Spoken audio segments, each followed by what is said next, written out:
democracy is concerned, and when you look at the elections that saw, the President Hakainde emerge victorious, the young people made it happen. The young people are responsible for the new dawn, if you like. So you know what? As you can see, just in front of us, ready, yes.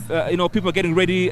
Different stakeholders taking their position. As you can see, the men and women in uniform just taking their position. Signifying the fact that any time from now we shall be, receiving the head of state to come and be part of proceedings here at Parliament building. But it looks like it's going to be a very colorful event. Chile, you mentioned earlier on different dancing groups, taking center stage, doing what they can. And also what's very interesting is that we shall also have a performance from various artists, various Zambian musicians who are going to be talking, singing about, the issue of unity and the fact that we need to live under the One Zambia, One Nation motto. We will be here with you at Parliament buildings to enjoy these beautiful scenes and most importantly to hear the speech that will be delivered by His Excellency Mr. President Hakainde Hichilema as he makes his way to Parliament, as many people await that first speech that he will be giving. We will now give space for these proceedings as we wait for that important address.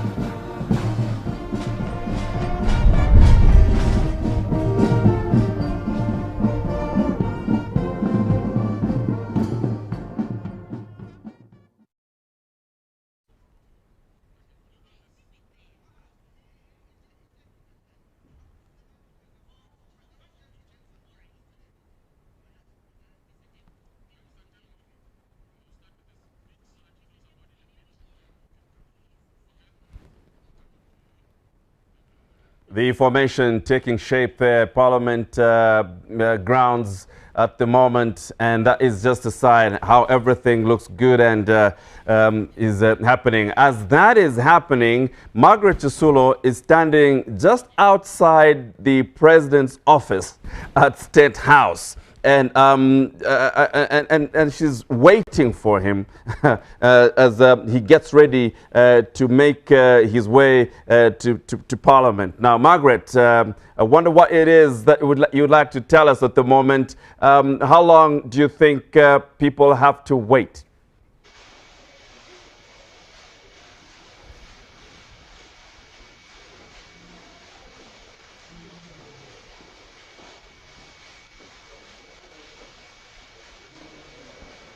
You are joining us from State House, and we have been showing you the live coverage from the community house where the president was escorted by the motorcade up to State House here. And just right behind me here, there is a holding room there where the president is having a briefing with his team.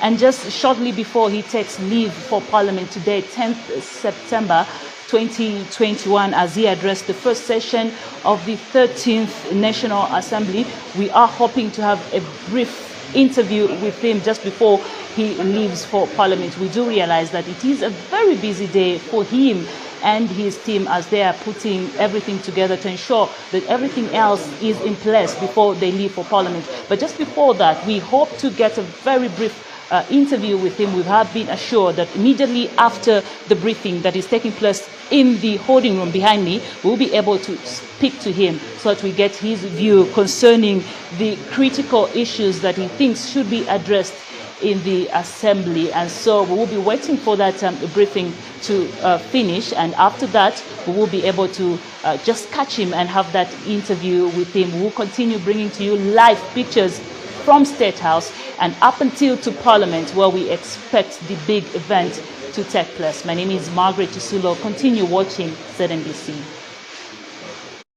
Well, that's Margaret Chisulo at State House, laying in wait, trying to have a statement from the president. Who knows? He might give us a hint, an idea as to what is in that speech which he will be delivering this particular morning. Now, Parliament has, really changed the complexion with the numbers. The way they were before is not the way they are now. And just as a reminder to those that may not really have a great idea, Sam is here with the numbers. Sam, what does it all look like inside there?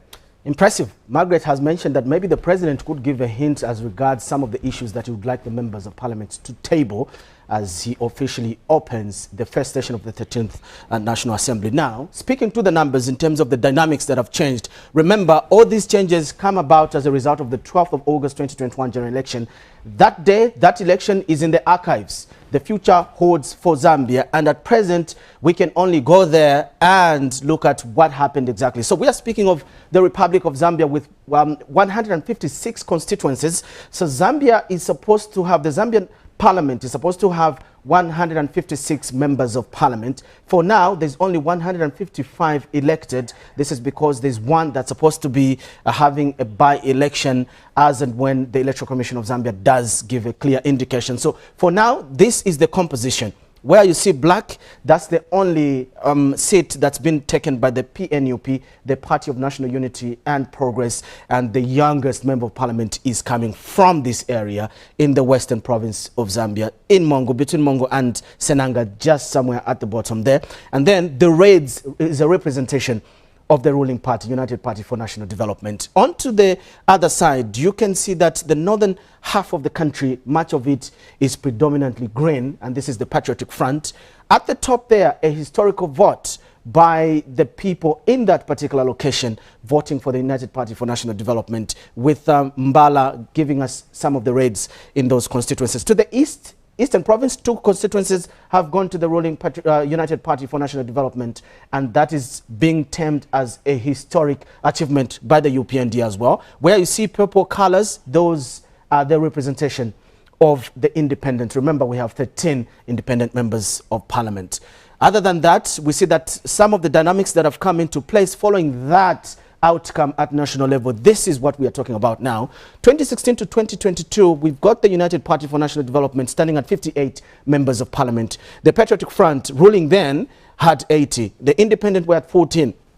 The Movement for Multi-Party Democracy had 3. The FDD also had a representation there. Now, when you move to 2021 and through to 2026, this is where we are standing now. 81 for the United Party for National Development, down to 60 for the PF, 13 independent from 14, and then there's nothing for the Movement for Multi-Party Democracy, nothing for the FDD and PNUP. What a resounding entry into their participation in the election of Zambia. They've got 1 member of parliament over there. Now look at the changes. So this is what we see. The UPND has gained 23.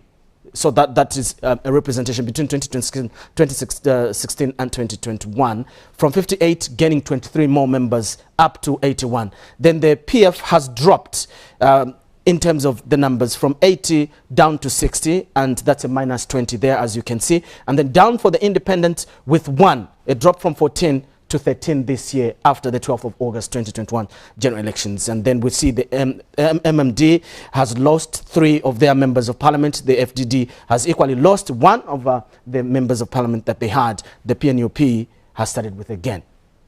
Those are some of the dynamics that we want to go with as we get into parliament. When you speak of the percentage representation following those numbers, you see that the United Party for National Development, their percentage in parliament is at 52.9%. We've got that 8.1% for the PF. The independents are 8.4%. The PNUP is at 0.6%. Conclusively, we see that the gender balance, Chileshe Malungila and Brand Mlamba spoke to this effect, that there's been a drop from 26 in the previous parliament. Getting into this parliament, we only have 20 female elected members of parliament. So there we are. They are standing at 13.5% in terms of female representation from the total number. At 6.5% for the males. This will be something that we'll be looking at and in terms of how they participate. Well, thank you so much, Sam. Great.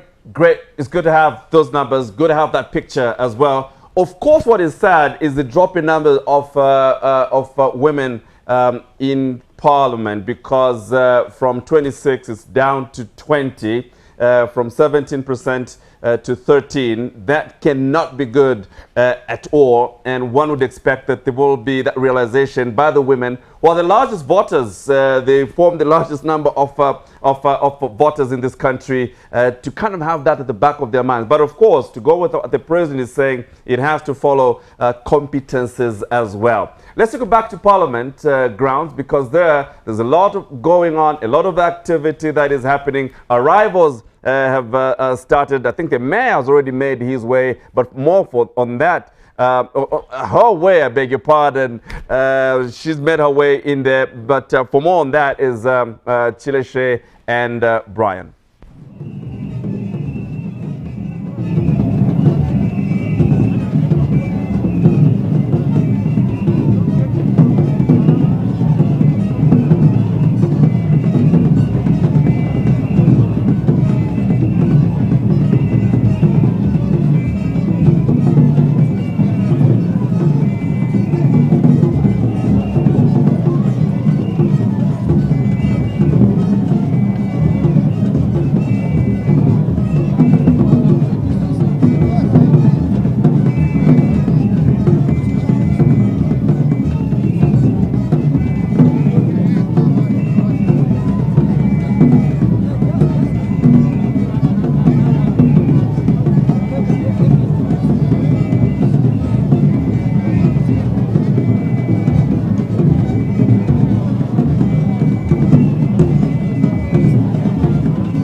So much for staying with us here at Parliament grounds, where we have already seen the arrivals of various high-profile dignitaries who will be part of the ceremonial opening of the first session of the 13th National Assembly. And right now we have seen that members of the judiciary and the judiciary's procession is making its way to the Parliament buildings as they await the address from His Excellency President Hakainde Hichilema.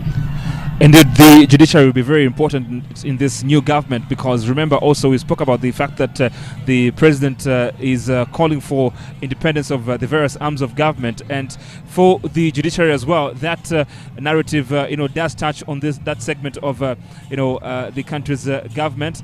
But also one thing that needs to be brought to the fore when you talk about the judiciary, Chile, is the issue of trying to speed up cases in courts, isn't it? We've heard of people who argue that, look, the justice system is a bit slow in exhausting cases in court, and some say that in itself is a form of justice denied, isn't it?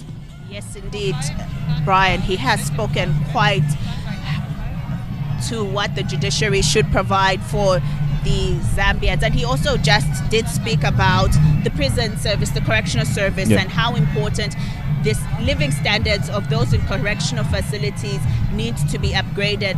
He did actually speak to the head of the correctional services and said it is a place that people should come out better than before and should not come out even worse than they got in because of the poor living standards there. So a lot of issues around how Zambia's correctional services and judiciary will operate, but most importantly, the underlying point that the president makes is that they must work independently.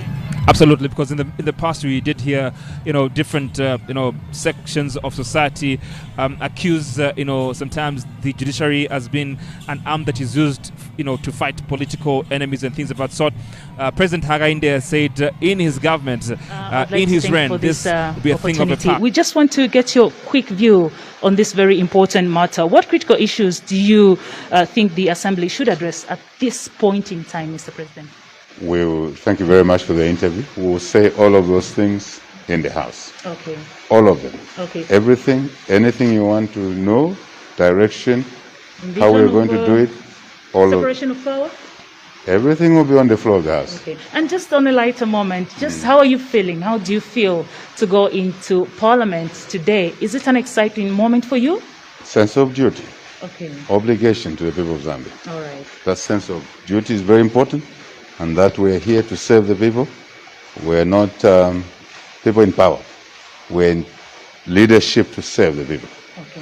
Fundamentally different. All right. Yeah. Thank you so much, Mr. President. Thank you.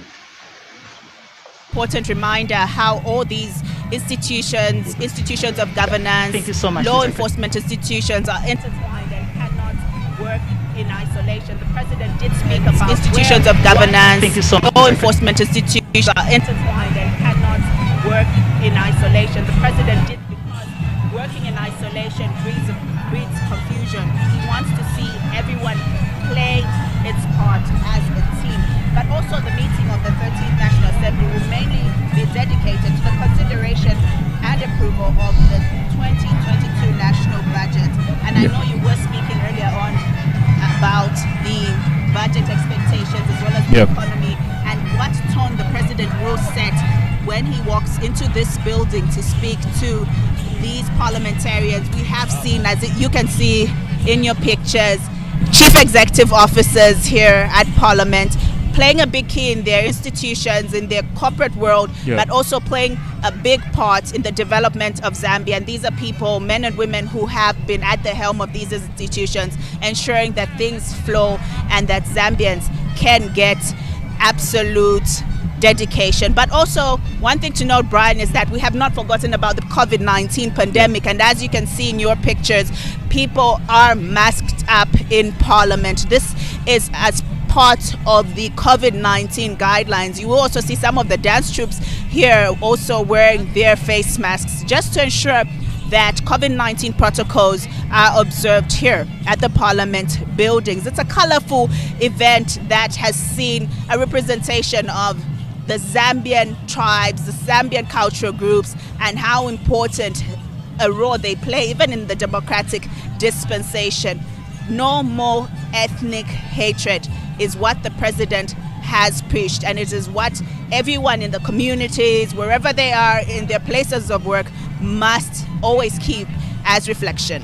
Absolutely. Earlier on, you did touch on the issue of the importance of the private sector in fostering Zambia's economic, development. And remember, Chile, that look, of course, Zambians expect,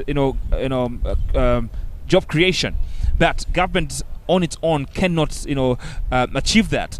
For that to come to the fore, there is need to, bring on board the private sector to complement the efforts of government. But the role of government in that regard is simply, providing a favorable environment for businesses to thrive, and that explains why we did show earlier on pictures of chief executive officers from various, sector, players in the private sector who are obviously keen to hear what the president has to say about the well-being of these entities, the well-being of the private sector. So it's going to be very important. It'll be very interesting to hear what the president will have to say about that. You mentioned early on that there's the budget which is yet to be presented to Parliament and the rest of the nation, but there also job creation is going to be very important. And how will government? Brian and Chile there giving account as to what is happening at Parliament grounds. But in the meantime, there is the actual movement of the president. And like he has indicated, everything is happening is embedded in the speech. That is what the president has indicated in that short statement that he's made. In the meantime, the vice president also making her way ahead of the president. It is all looking very, very synchronized in as far as the movement is concerned. And so that is all part of the organized manner in which this highly anticipated address or ceremony is being organized. So she will be waiting for the president, who is on his way out of State House. It's going to be a very short drive to Parliament, at Parliament grounds. We've already seen the acting Chief Justice earlier in the picture. We've seen the atmosphere that is at Parley, and clearly the whole setup. Just speaking to the way the organization has happened. Now remember that for the president, this is so important.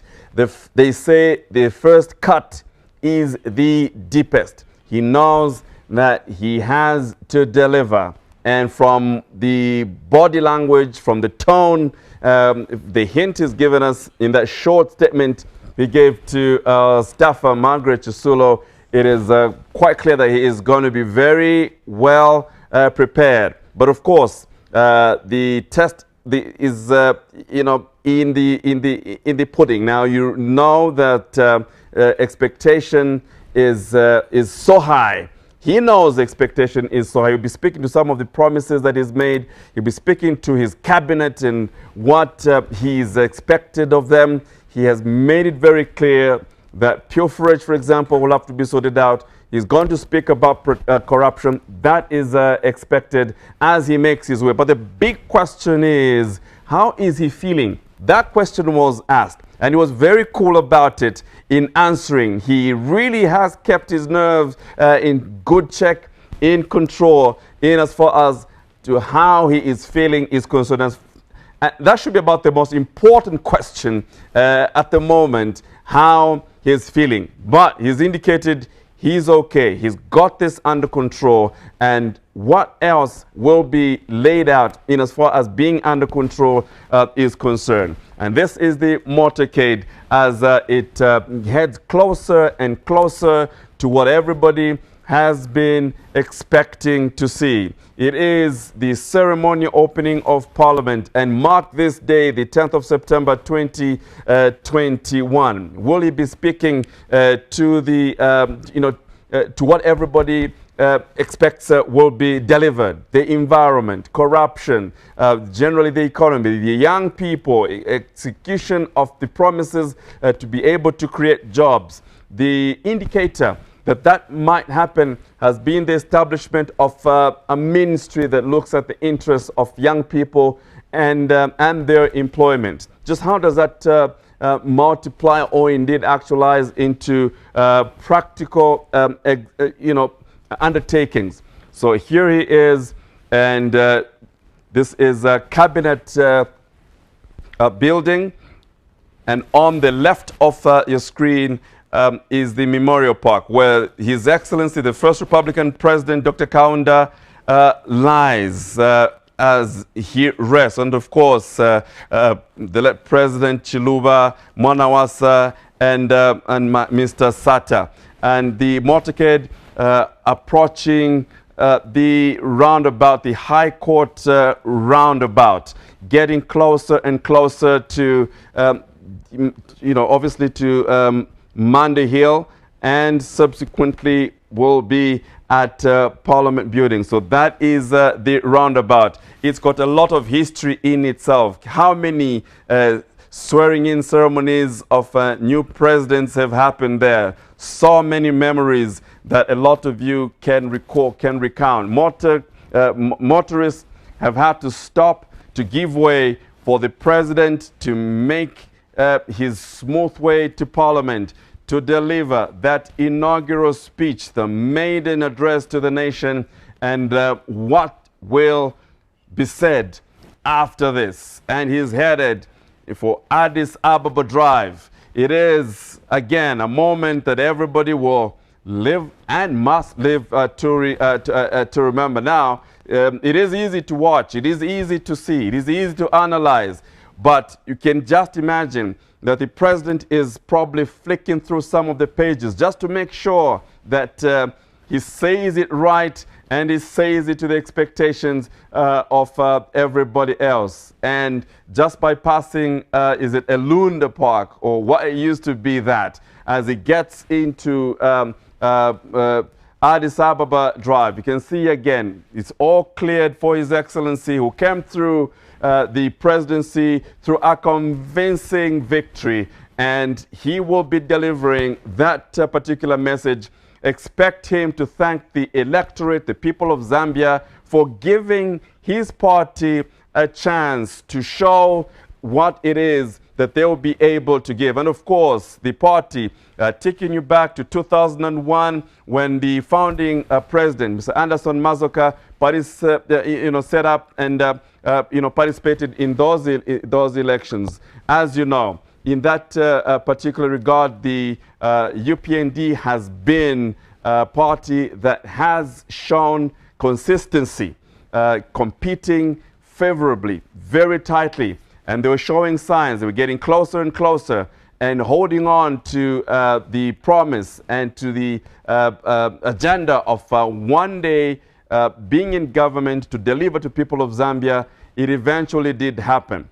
The big question is, will that expectation given to the Zambian people that supported the party to get into government be met? Well, that is what is to be seen not too long from now. This is a familiar picture. This is a familiar imagery, but it has a new president in it. It is absolutely different in this particular case. Getting close to Monday Hill traffic light, and minutes to getting to Parliament. And as you know, he will be met, just entering into Parliament. It is going to be really crucial. This is now turning at Monday Hill and headed for the National Assembly, all according to plan. And as far as that is concerned, it is one moment that should be highly cherished. Traffic is all controlled. Most of these drivers or motorists in this would wish they were closer to somewhere where they could watch this. So clearly, absolutely important. The service chiefs, it's reported, have arrived already and waiting for the president. So clearly an important one, and it is all down to what has been well prepared in there. The women will be expecting some statement that assures them that they will be supported in their quest to be considered for decision-making positions. So, just by passing Manda Hill, about to turn into the headed for Parliament, the motorcade slows down. There are horses that are waiting, as you know, for that colorful entry into Parliament, for that occasion that is marked, reflective of what this country does, and that is to have this particular address which gives a sense of direction, policy direction. What is the government thinking? What is it that they're going to put up for the people of Zambia?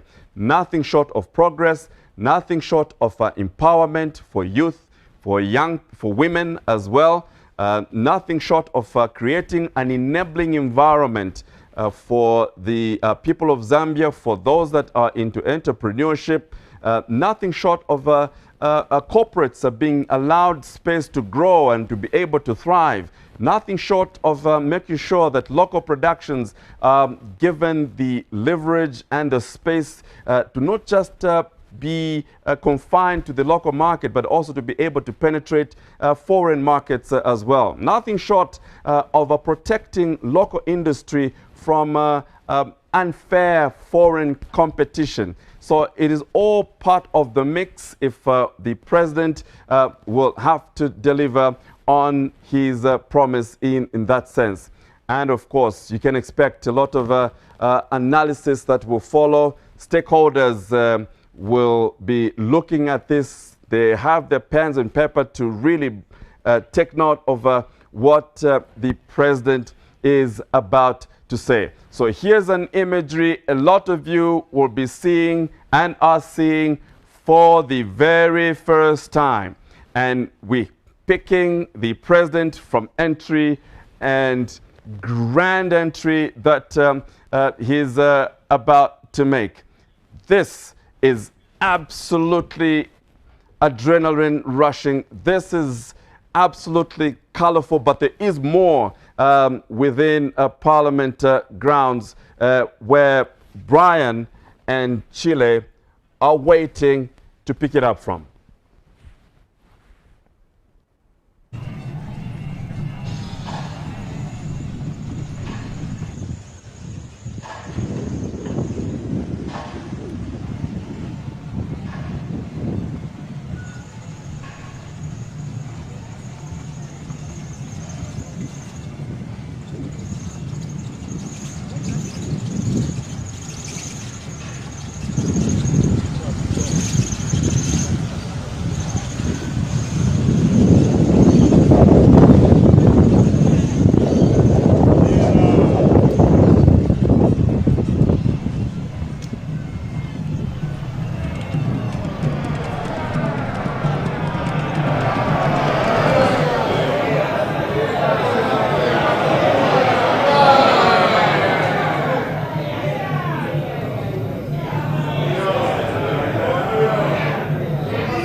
The grand entrance of the grand entry of the President of the Republic of Zambia, His Excellency President Hakainde Hichilema, in that motorcade, and he is accompanied by the men and women in uniform, making this very, very colorful Chileshe. But in there is the man who is going to set the tone for Zambia's economic development going forward, as he addresses members of Parliament here at Parliament building. The mounted escort that has arrived with the President just signifies how important this address will be, and also just to speak about what he may be thinking and what is contained in that speech. He has been on hand saying that he wants to see children have access to amenities like water, like education, electricity. No child should go to bed hungry. And when your president sets such a tone in as far as saying no child in this country should not go hungry, should not go to bed hungry, should not go to school hungry, he wants to build strong minds, people, young people who will also aspire to take up seats like this one. And as he arrives, everyone would like to just speculate what is contained in this important speech. But already you can hear the tone that he has set of ensuring a Zambia that is equal for all, a Zambia that will always provide services to the Zambian people. And as you can see, it is live television, and the parade is also just getting here and ushering in the president, as we will see when he walks into the Parliament buildings. We have seen the parliamentarians and those who were in opposition this time do take the left side, and as far as the sitting is concerned, and those in the ruling party do take the right side. So as the president will be giving this speech, he is speaking to the parliamentarians as one. It does not matter which political party, whether you're an independent or whether you're in opposition, but the will of the people must prevail. And earlier on, he spoke about children, which obviously is a very, very important talking point, because children are at the heart of the president. He's mentioned on several occasions before he became president the fact that he wants to provide free education and ensure that every Zambian child gets the education, which is obviously important. He talks about the fact that, look, he is what he is today because of education, because of free education that he received when when he was growing up. So he intends and wants to ensure that every Zambian child gets educated, gets the education. And when you talk about that, that's very interesting. From the president, there is on your screen with his iconic and symbolic white gloves and things of that sort. And that salute, of course, is always making rounds on social media and grabbing lots of attention. Saluting his service chiefs on your screen. But that is a man, Chileshe, who believes that every Zambian child must get the education. And also, he does value education because it's very key when it comes to economic development. I mean, you need, children, you need citizens that have the skills and the education for them to apply into the economy, to grow the economy and contribute in various sectors of the economy. The president has been accorded a presidential salute, and we will go into the proceedings of the day. And I know that everyone is awaiting what will take place and what he will say in his speech. The President of Zambia, His Excellency President Hakainde Hichilema.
Of the Republic of Zambia and Commander-in-Chief of the Defense Force, Guard of Honor mounted by 2 infantry battalion of 1 infantry brigade of the Zambia Army, all present and ready for inspection, Mr. President.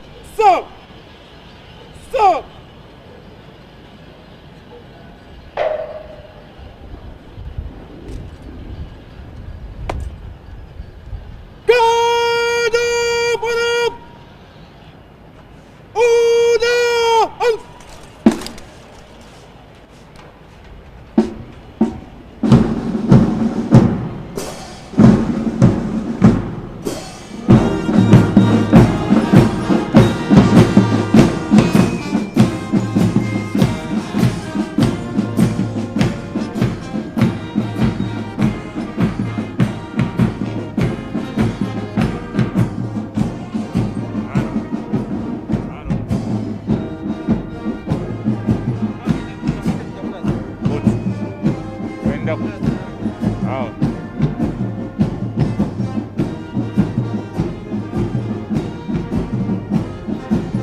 Mr. President, your inspection is over.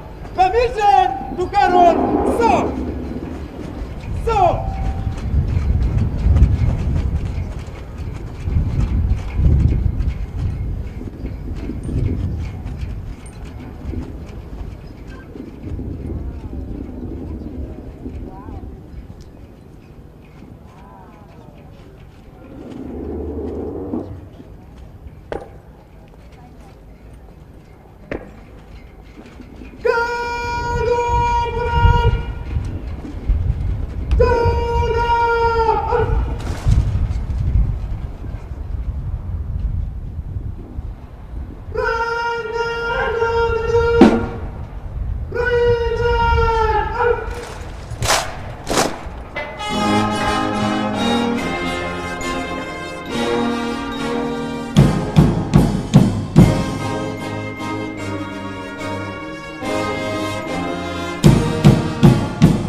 Mr. President, permission for the parade to march and fly past, Mr. President. So.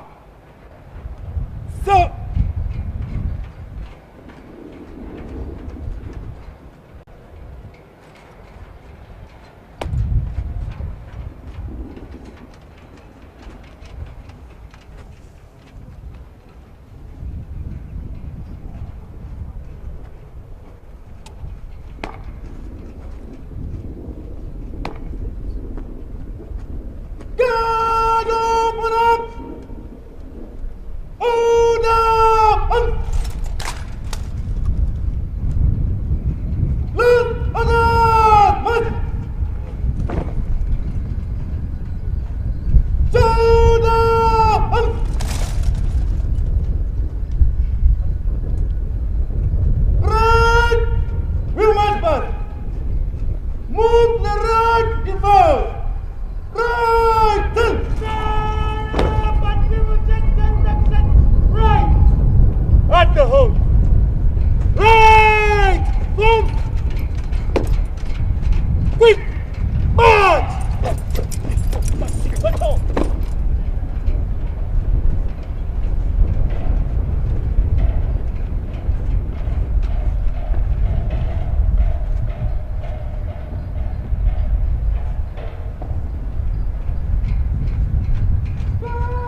There you have it, the President of the Republic of Zambia making his grand entry into the chambers in a while. And obviously before that, a very colorful ceremony outside here.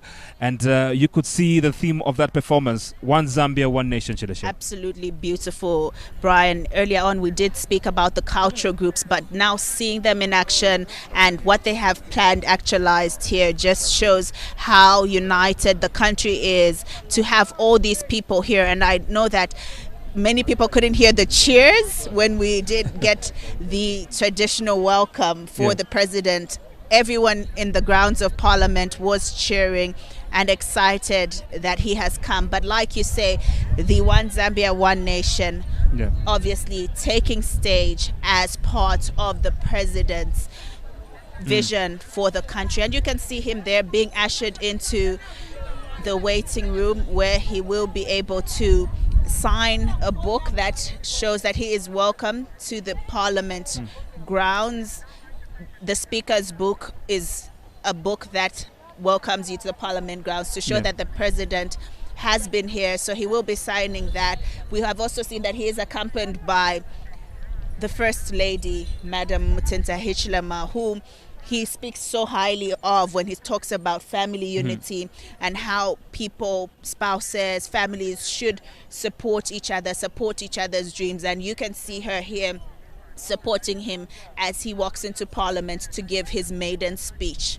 I can also anticipate that is also going to make up his speech on the need to cement the family ties, and also what is so early on, the performance that did exhibit Zambia's culture is going to, I can imagine, is going to be part of his speech this morning during the ceremonial opening of the first session of the 13th National Assembly, because culture is very important.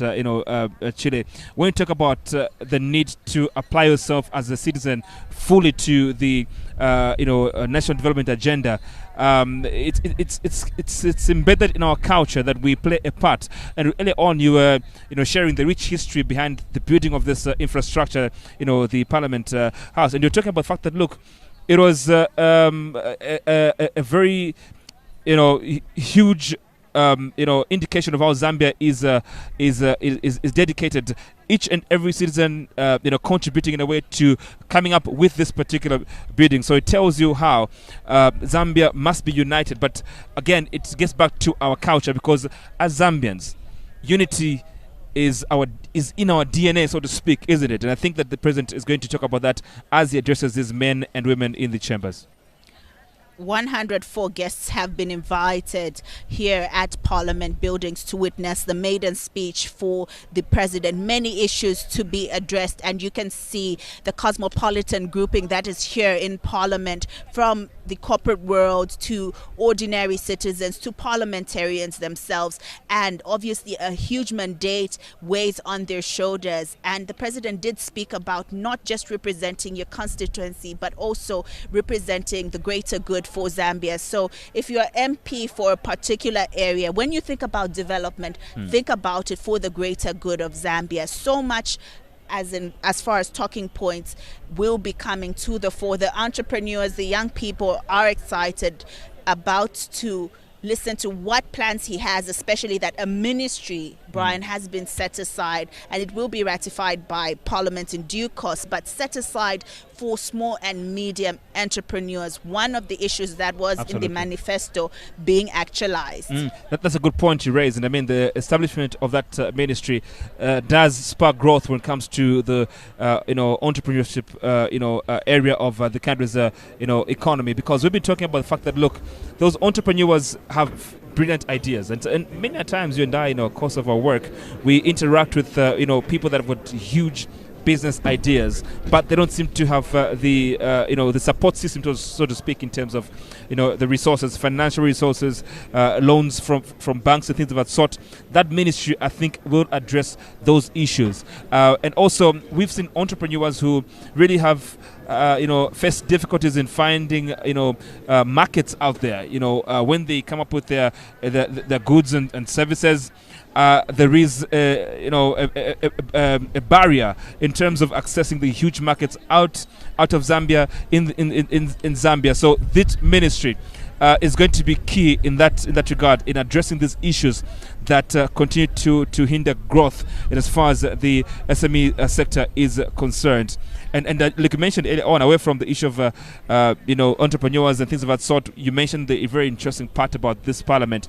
The backbenchers are now in government, and those who were in government in the previous Parliament are now backbenchers. It's going to be very interesting to see how it's going to pan out as far as offering checks and balances. But the president has said that he's extremely ready to receive checks and balances, and he did indicate on several occasions that this is healthy for a democracy. When you've got people that criticize you, and tell you, look, this decision may not be the best decision. You need to look at these things. And as you can see earlier on, right now, as a matter of fact, the president signing into the into the book here at in the office of the speaker, the visitors book, just indicating that look, I've been here and I'm here right now.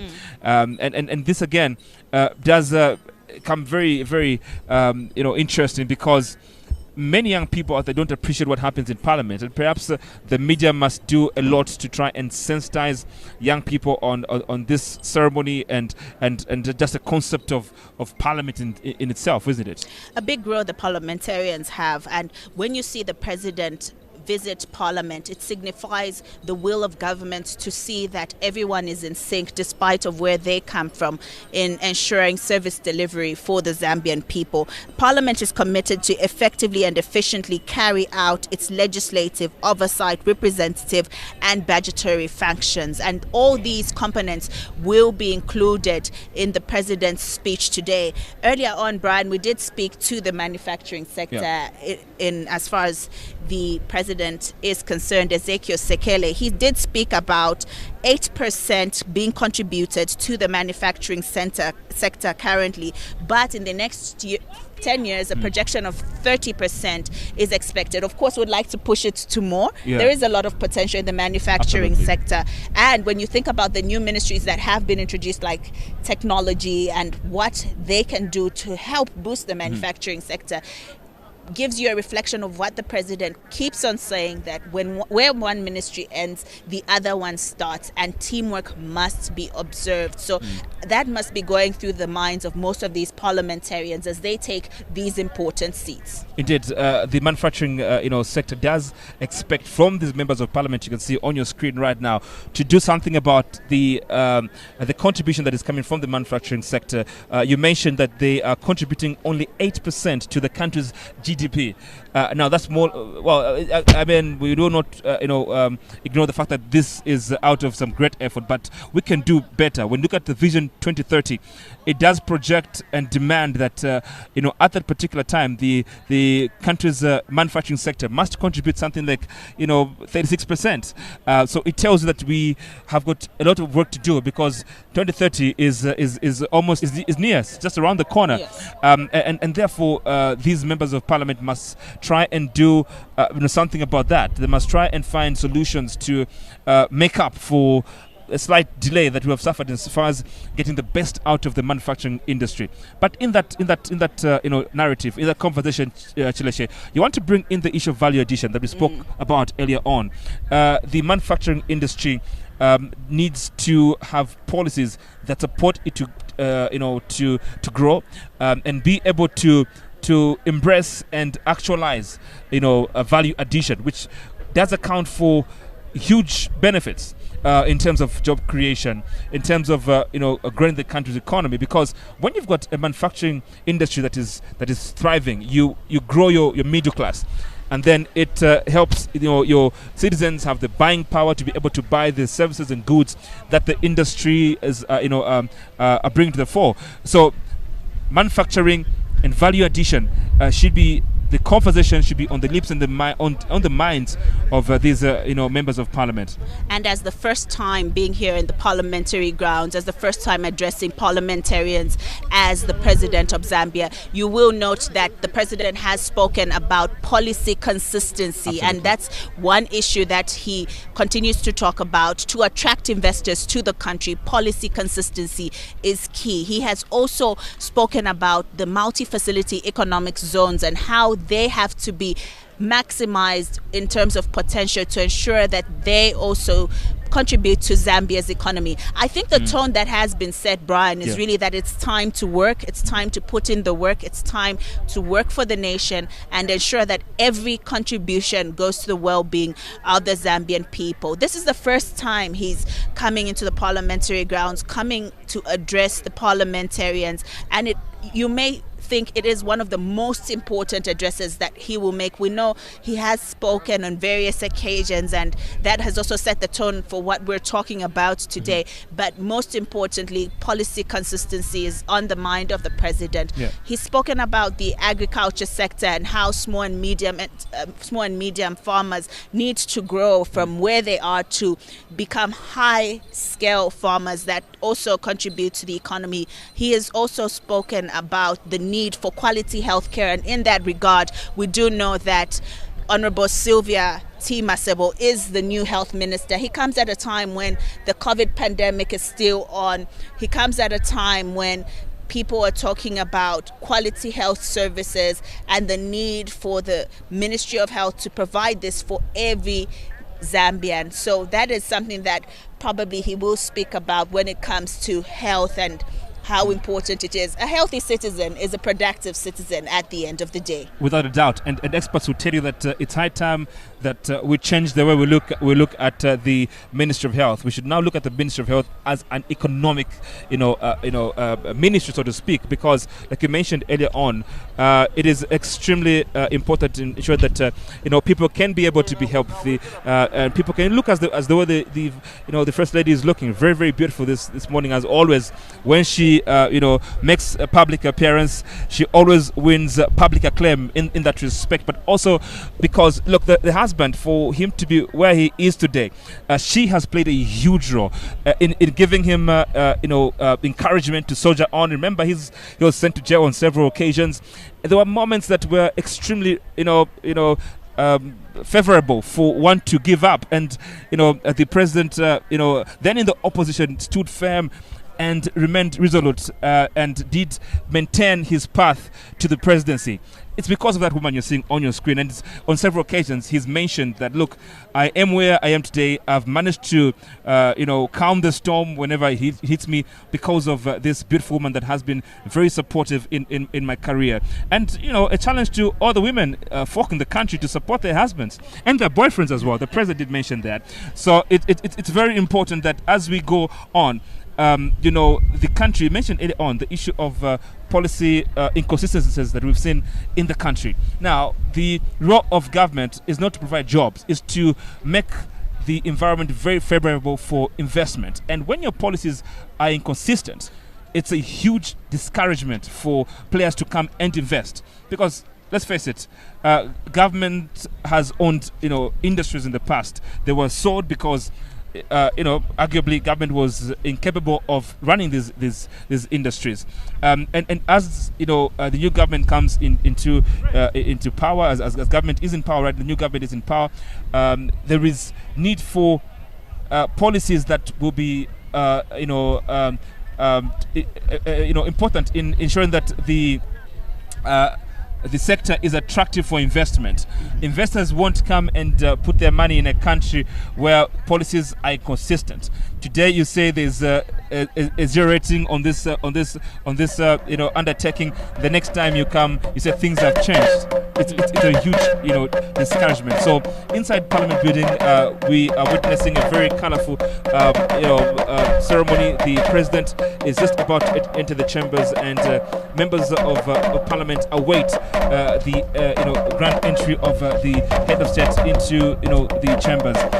And this again, the drum does signify the fact that culture is something Zambia is not willing to let go of. The country shall embrace the rich culture and heritage that the country has been known of for a long time. So the president entering the chambers. Let me just make mention also that as he enters the chambers, this live broadcast is brought to you by ETG as well as Stanbic, and they are the main sponsors of this live broadcast that you are receiving on your screens. It is the time for the president to give the address, and would just like you to enjoy as he walks in to the Parliament building for the first time to give his maiden address to these parliamentarians for the vision he has for Zambia, what he carries, and the future of this country.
we start?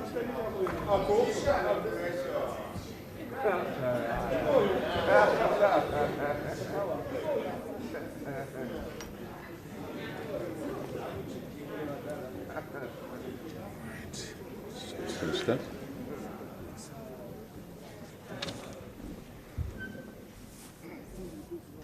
All right, thank you.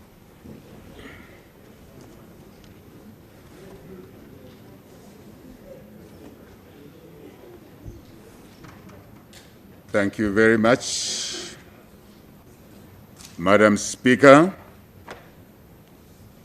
It is a great honor for me to be here today to address this august House on the official opening of the first session of the 13th National Assembly.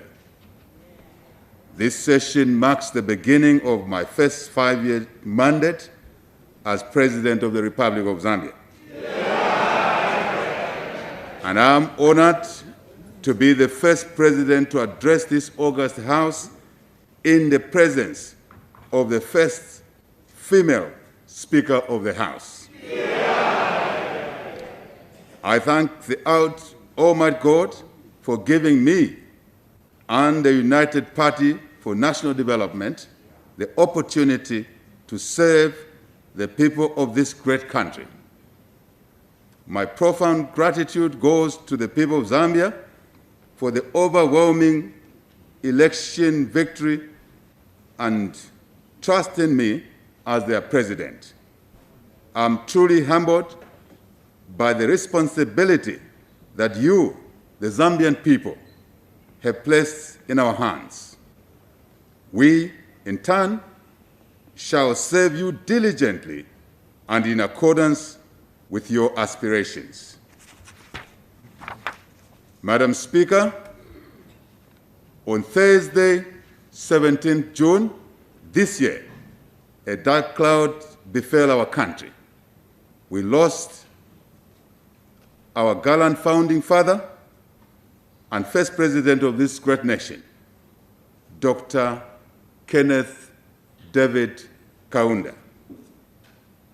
We are grateful for the immense contribution to the liberation struggle of not only our country, but also other countries in the region and beyond. We as a people will miss him, and shall forever be grateful to the Almighty God for giving us such a great son of Africa. Barely 3 days after the death of our founding father, we lost yet another gallant Zambian, our Chief Justice, her lordship, Mrs.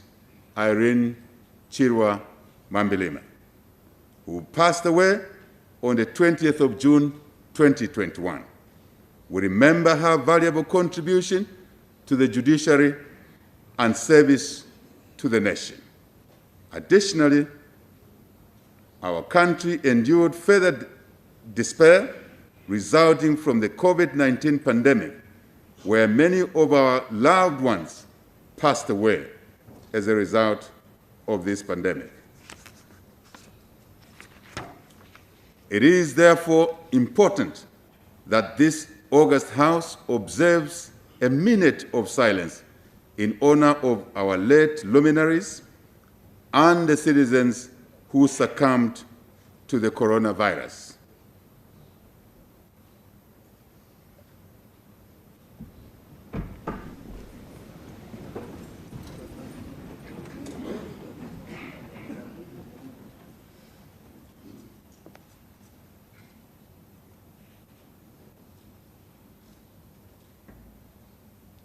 Thank you.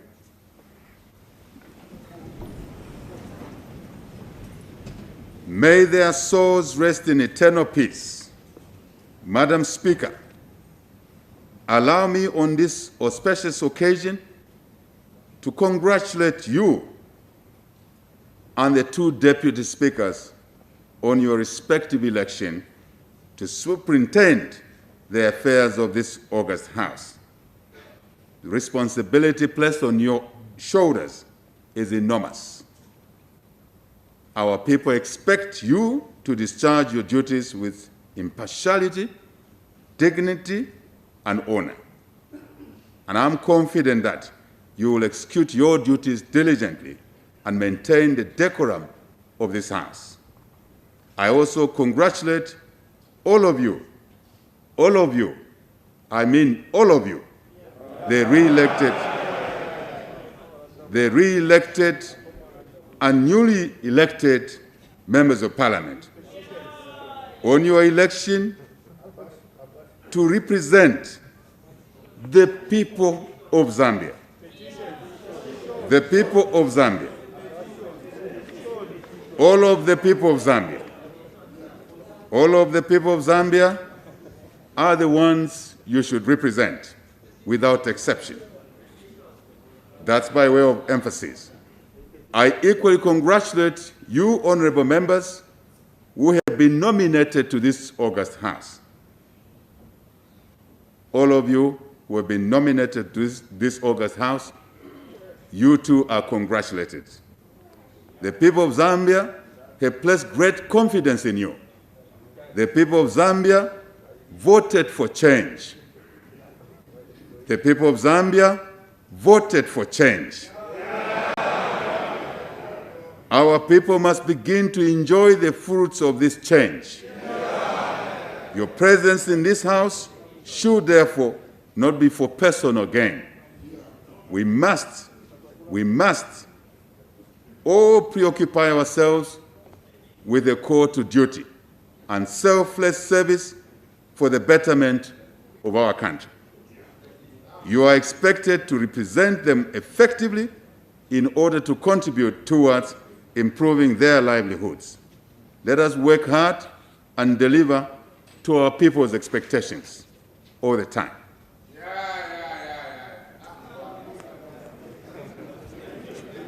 Let me take this opportunity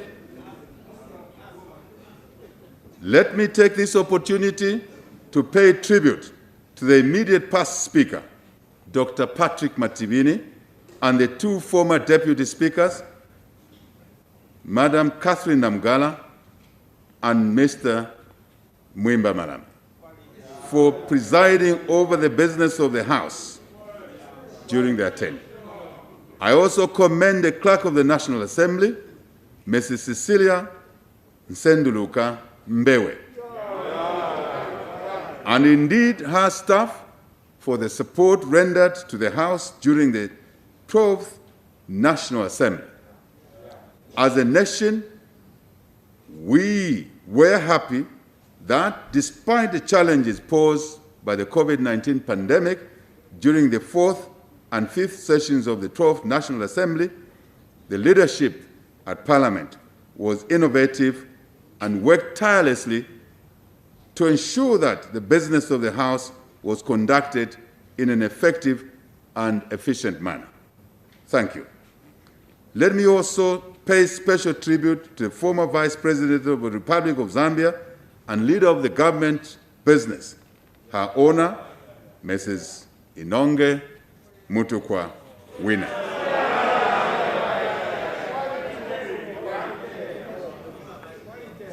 Her contribution to the successful conduct of business of the House will always be appreciated. I am confident that the new Vice President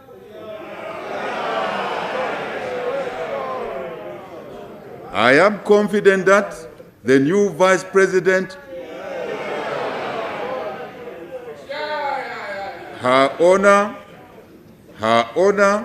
Mrs. Mutale Nalumango, will certainly be equal to the task as leader of government business in the House. Madam Speaker, I'm happy to note that the August 2021 general elections were held successfully. Despite isolated instances of violence recorded before, during, and after voting, the elections were generally peaceful. The overwhelming support of the Zambian people carried the UPND to victory. In the midst of enormous in the midst of enormous efforts to suppress our freedom of movement and other democratic rights. We pledge to foster democracy. We pledge to foster democracy and allow all the rights and liberties that His Excellency, Mr. As Zambians, we should be proud. Electorate, I commend the electorate who exercise their civic duty to vote for leaders of their choice in a peaceful manner.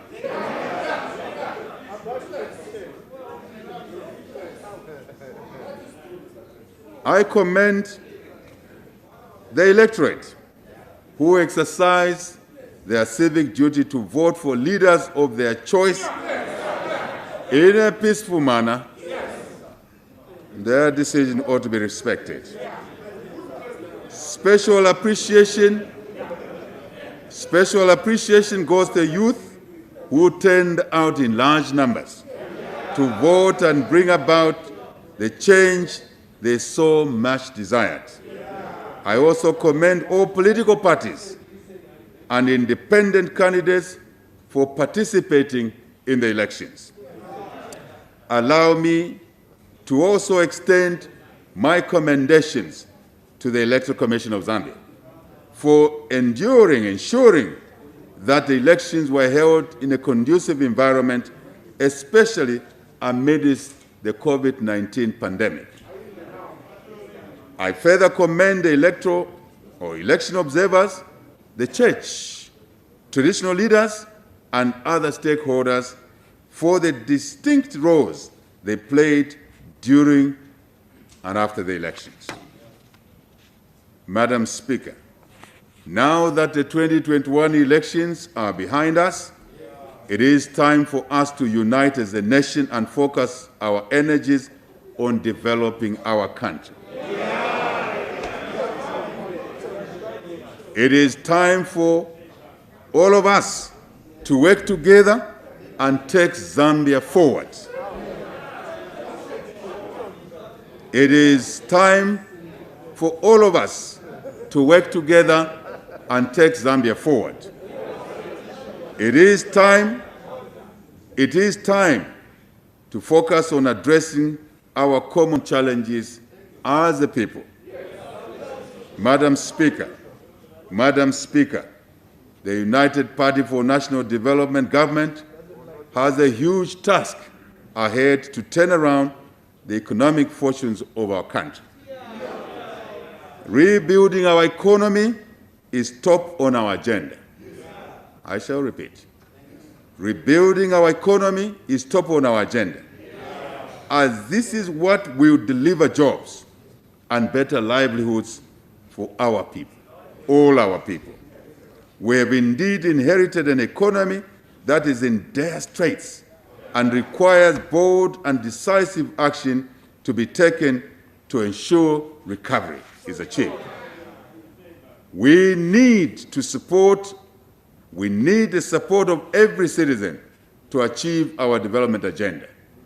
Our administration will, therefore, create an environment in which every citizen will have the opportunity to participate in and benefit from the economic activities of our country.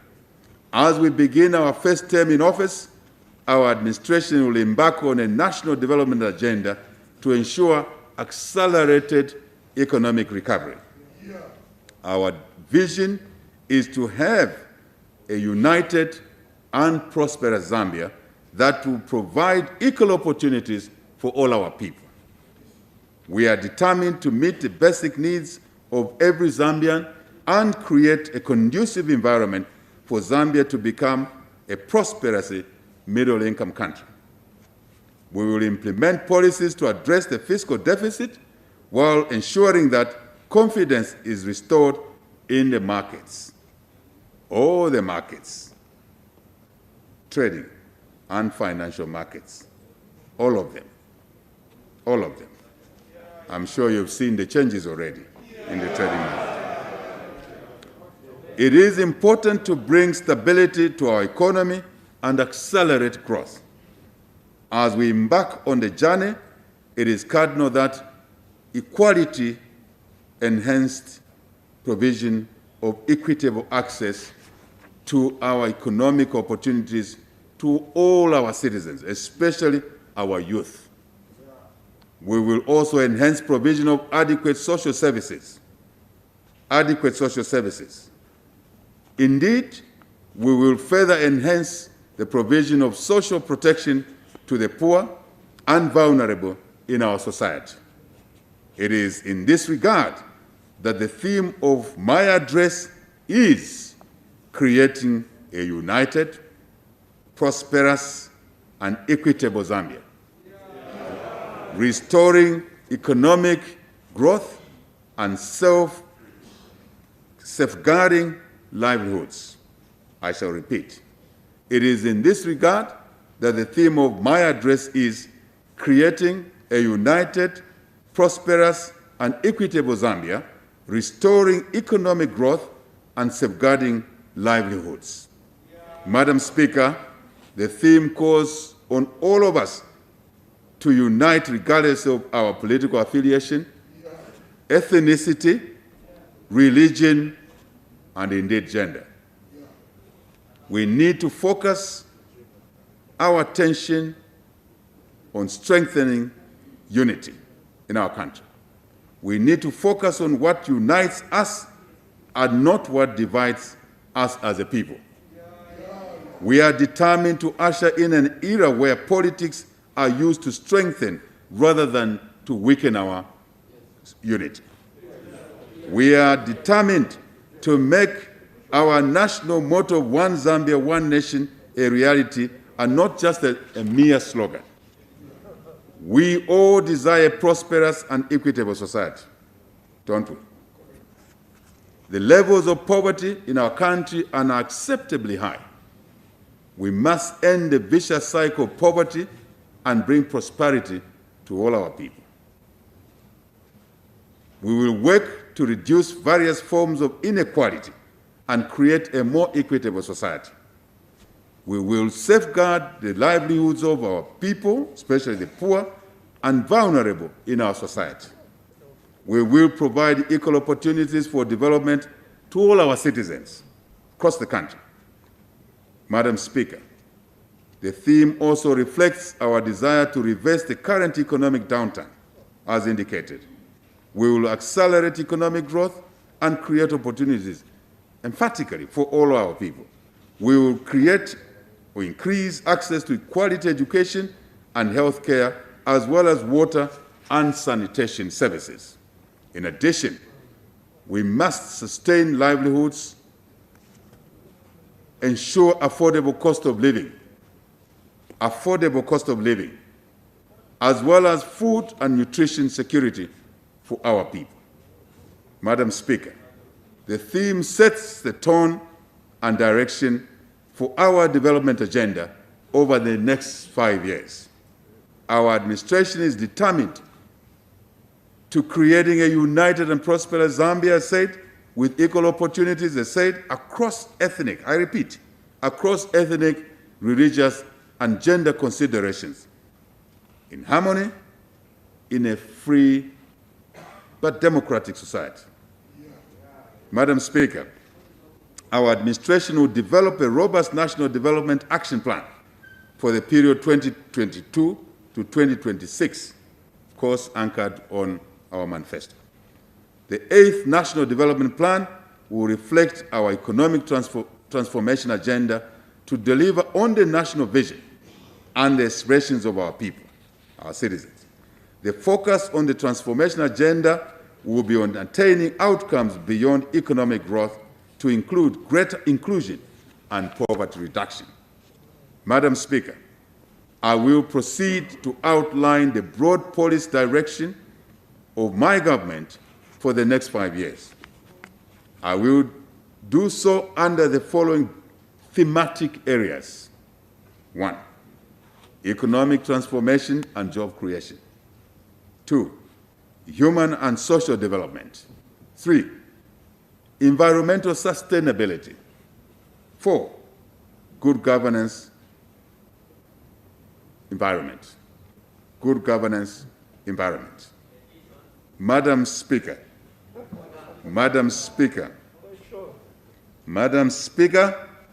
economic transformation will be the overarching framework that will bring together interventions in the various sectors of the economy to create jobs and reduce poverty. To this end, government will implement policy measures to promote economic transformation at all times, particularly in the job-rich sectors of agriculture, mining, tourism, energy, commerce and industry, green economy, transport, as well as information and communications technology. Our commitment to technological advancement in our country is evidenced by the proposed formation of the new Ministry of Technology and Science. This will allow policy development and implementation to spur development in the cross-cutting sectors and be a catalyst for economic growth and transformation. Additionally, the proposed Ministry of Small and Medium-Sized Enterprises development is poised to foster the development, support, and growth of small, medium-sized enterprises. Very innovative, very innovative. Madam Speaker, the agriculture sector is critical in driving growth, creating employment opportunities, and contributing to prosperity of our country. Our country has in excess of 40 million hectares of arable land. I shall repeat. Our country has in excess of 40 million hectares of arable land. We have abundant surface and underground water resources. We have favorable weather conditions. We have readily available domestic, regional, and international markets for our agricultural commodities. Most of our people derive their livelihood from agriculture. The agricultural sector is, however, characterized by low productivity levels, insufficient agricultural support infrastructure, inadequate delivery of extension services, and poor land husbandry practices. In addition, there is inadequate value addition, high cost of finance, and high dependence on one crop, in particular maize. Investing in this sector, therefore, guarantees significant improvements in the lives of the majority of our people. To this end, the government will implement a comprehensive agricultural transformation program with the aim of making the sector a viable commercial undertaking. It is only through agricultural transformation that we will end hunger and improve nutrition while accelerating economic growth. This will ultimately make our country food secure and a breadbasket for this region and beyond. Madam Speaker, we will restructure the sector to focus on activities and interventions that raise production and productivity in crops, livestock, and fisheries. We will create a conducive and stable environment, which is a critical precondition for agricultural transformation. Madam Speaker, to improve agricultural production, productivity, government will ensure access to affordable agricultural inputs, such as fertilizer, chemicals, pesticides, and others. This will be achieved through the redesigning of the Farmer Input Support Program to transform it into a more cost-effective and sustainable intervention. This will promote cost efficiency and enhance private sector participation in the sector. We will partner with the private sector and establish agro-input manufacturing industries to produce these inputs for our farmers. This will promote a strong agro-dealer network across the country We will create opportunities for small, large businesses in the production of agro-inputs.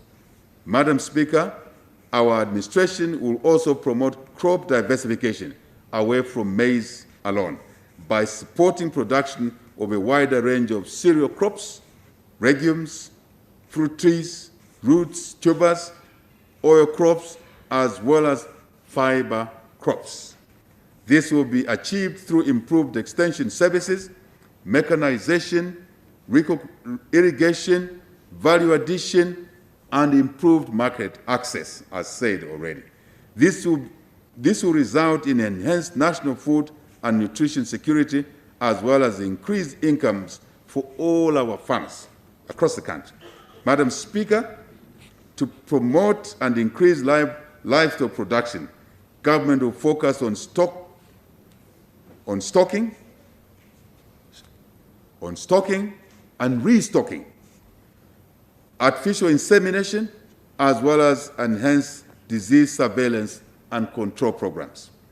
Government will also facilitate research in animal breeding, disease prevention, and in nutrition. Further, livestock market promotion and value addition will be given priority. We will also support the construction and rehabilitation of livestock infrastructure, such as laboratories, service centers, breeding centers across the country. Madam Speaker,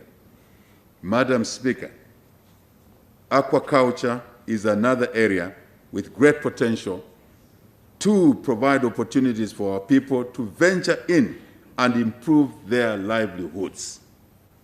Luapula, others. Madam Speaker, aquaculture is critical. In this regard, we will promote the expansion and the intensification of fish farming across the country, especially among women and our youth. We will also promote production of fingerlings, as well as establishment of hatcheries in the country to facilitate the growth of the aquaculture industry. This will not only improve the livelihoods of our people, but also meet the growing demand of fish in our country. Madam Speaker, to ensure a transformed agriculture sector which will effectively contribute to the restoration of economic growth and job creation, government will review the existing agricultural policies.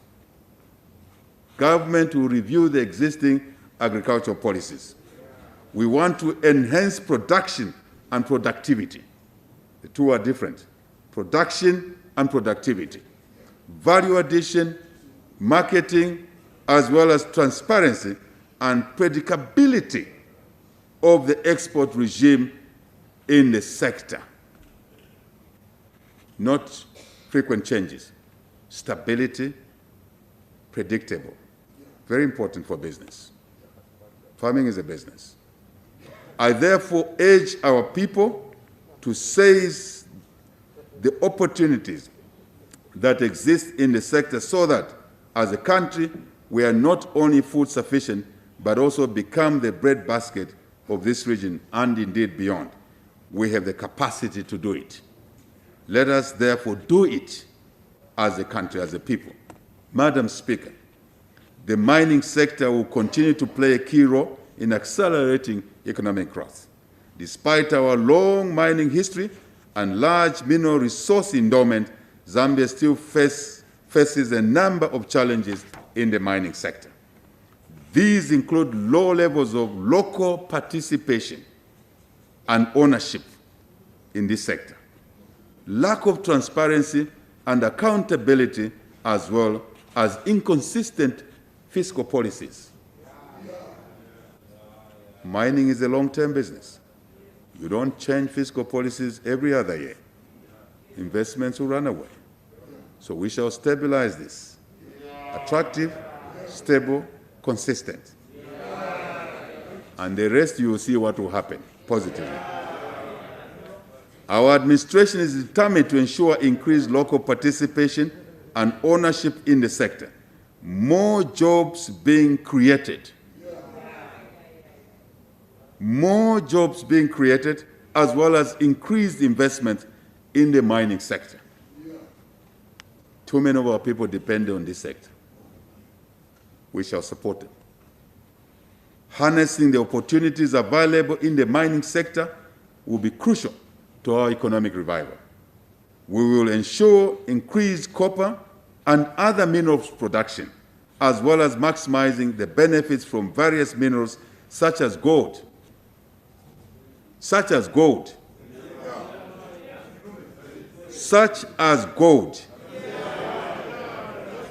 cobalt, manganese, among others. We will also promote further exploration as well as value addition. In this regard, we will offer appropriate incentives in this sector. We want to position the country to be a leading manufacturer of mineral value-added products such as electro cables. Some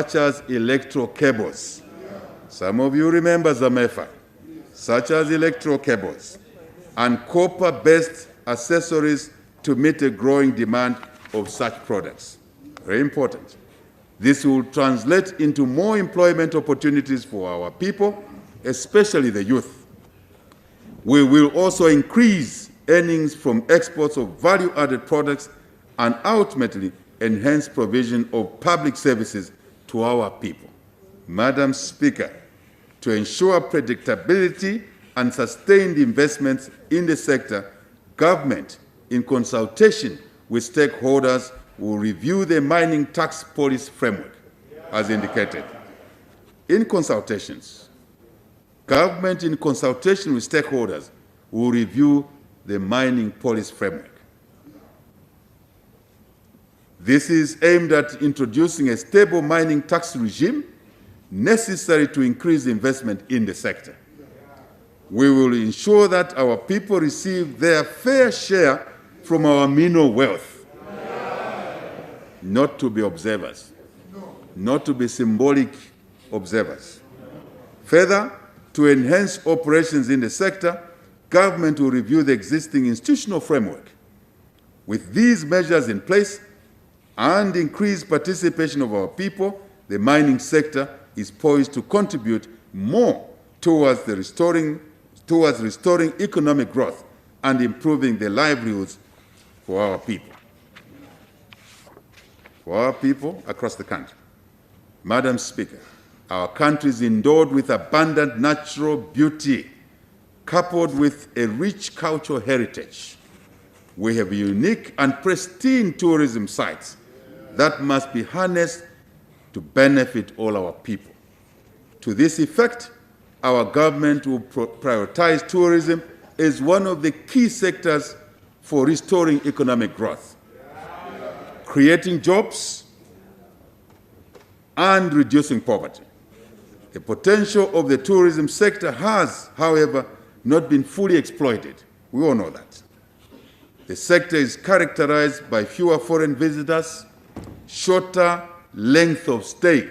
In the industry, we call it bed nights, shorter bed nights, and a low number of domestic tourists. In the recent past, the sector has been severely affected, negatively of course, by the coronavirus pandemic.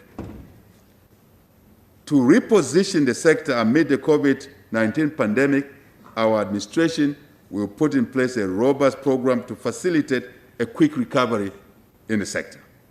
In the next 5 years, our administration will focus on attracting international tourists while promoting domestic tourism for enhanced sector resilience. Very important. We will put in place a robust tourism marketing strategy that will package a diversified range of tourism products such as traditional ceremonies, visual arts, culture, and heritage sites. We will also reduce the cost of doing business in the sector and some negative perceptions in the sector. I shall repeat. We will also reduce the cost of doing business and some negative perceptions in the sector, such as perceived to be a yellow fever country when we have no yellow fever. We shall remove that. Thank you. Madam Speaker, with your indulgence. Further, we will open up areas of great potential, such as the northern circuit, to enhance inflows. We will construct and upgrade roads as well as airstrips and airports to tourism sites to improve accessibility. Very important. These interventions, among others, will not only make Zambia a tourism destination of choice, but also contribute to restoring economic growth in the country. I therefore urge players in the sector to continue being creative and innovative in designing and packaging tourism products. I also call upon Zambians to take advantage of the numerous tourism sites across the country and participate in local tourism. Madam Speaker, energy is an important driving force for development and a key enabler for productivity and industrial growth in our economy.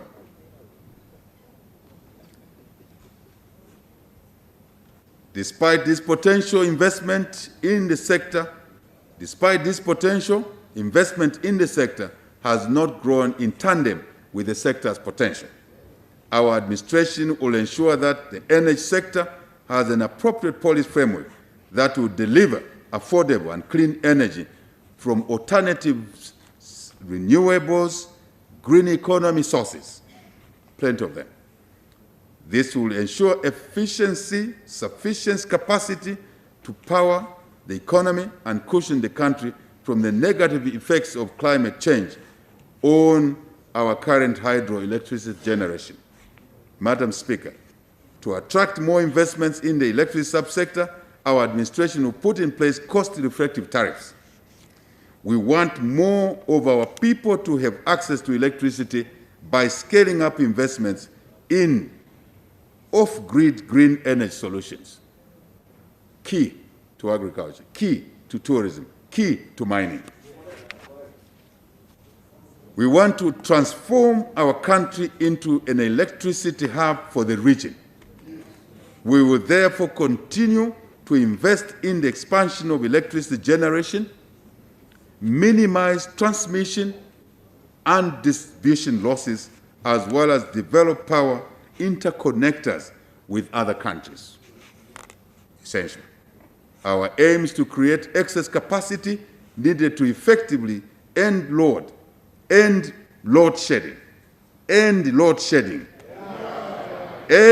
shedding with surplus power exports.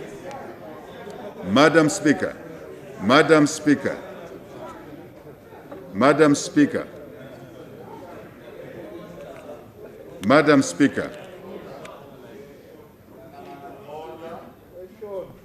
Speaker, our aim is to create excess capacity needed to effectively end load shedding with surplus power for exports. Madam Speaker, to improve operations, efficiency, and financial sustainability of the National Power Utility Company, ZESCO Limited, our administration will implement structural and financial reforms in that company.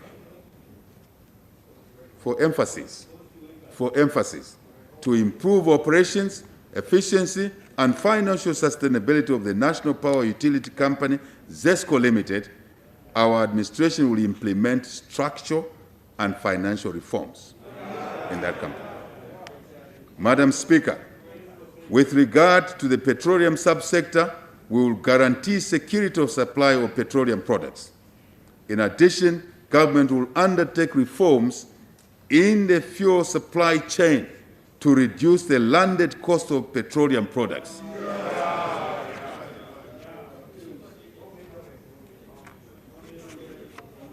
It shall be done. Our administration will progressively increase private sector participation in the procurement and supply of petroleum products. Madam Speaker, our administration recognizes that trade and industry plays a key role in economic development, as it is the bridge that connects producers of goods and services to the consumers. The sector has a huge potential for job and wealth creation, poverty reduction, and revenue generation for our country. Indeed, to this end, we will pursue an export-led trade strategy that will focus on continuous improvement in the competitiveness and quality of our exports. Government will place the private sector at the center of production and trade as an engine of growth. We are committed to improving the relationship with the private sector and increase the participation of Zambian businesses in regional and global value chains. This will enhance the contribution of trade and industry to job creation and economic growth. We will harmonize the trade policy with other relevant policies to effectively facilitate the flow of trade and investment in our country. We will put in place export financing support mechanisms to support Zambian businesses in their export agenda. I'll be the chief salesman for all of you, Zambians.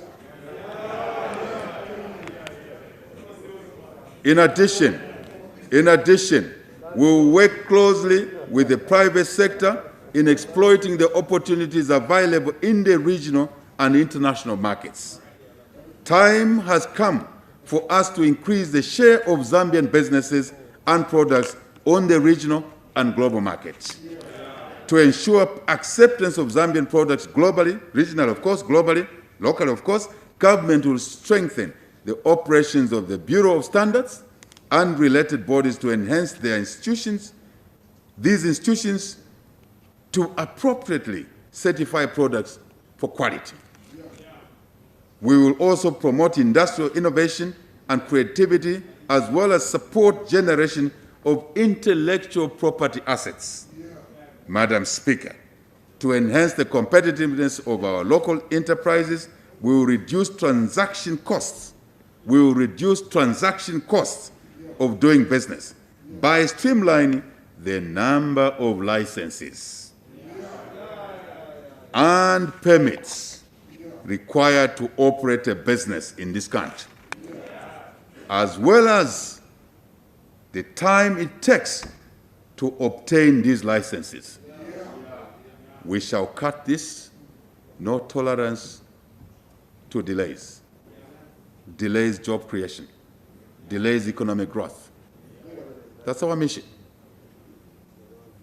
We will also promote the use of electronic registration and payment systems.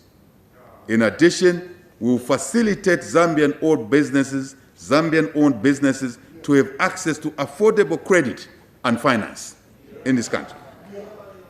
To keep the wheel of the economy constantly running, we will promote e-commerce. We will promote e-commerce, which will facilitate a productive and efficient economy. This will create more employment opportunities for our people and provide convenience in accessing goods and services.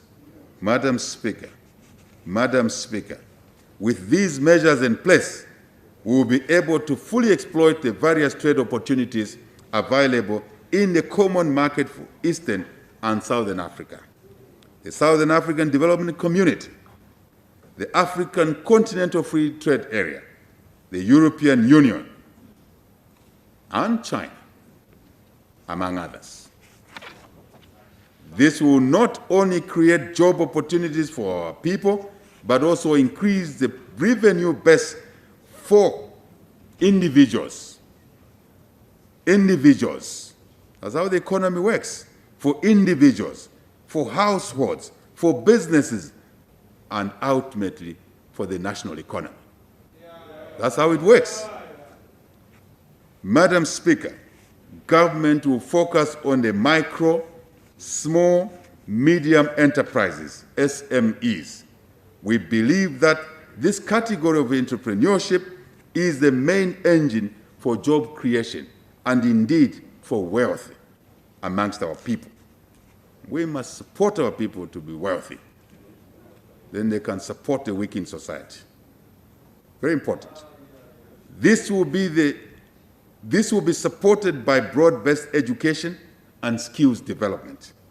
We want to create a critical mass of entrepreneurs, especially amongst the youth and women.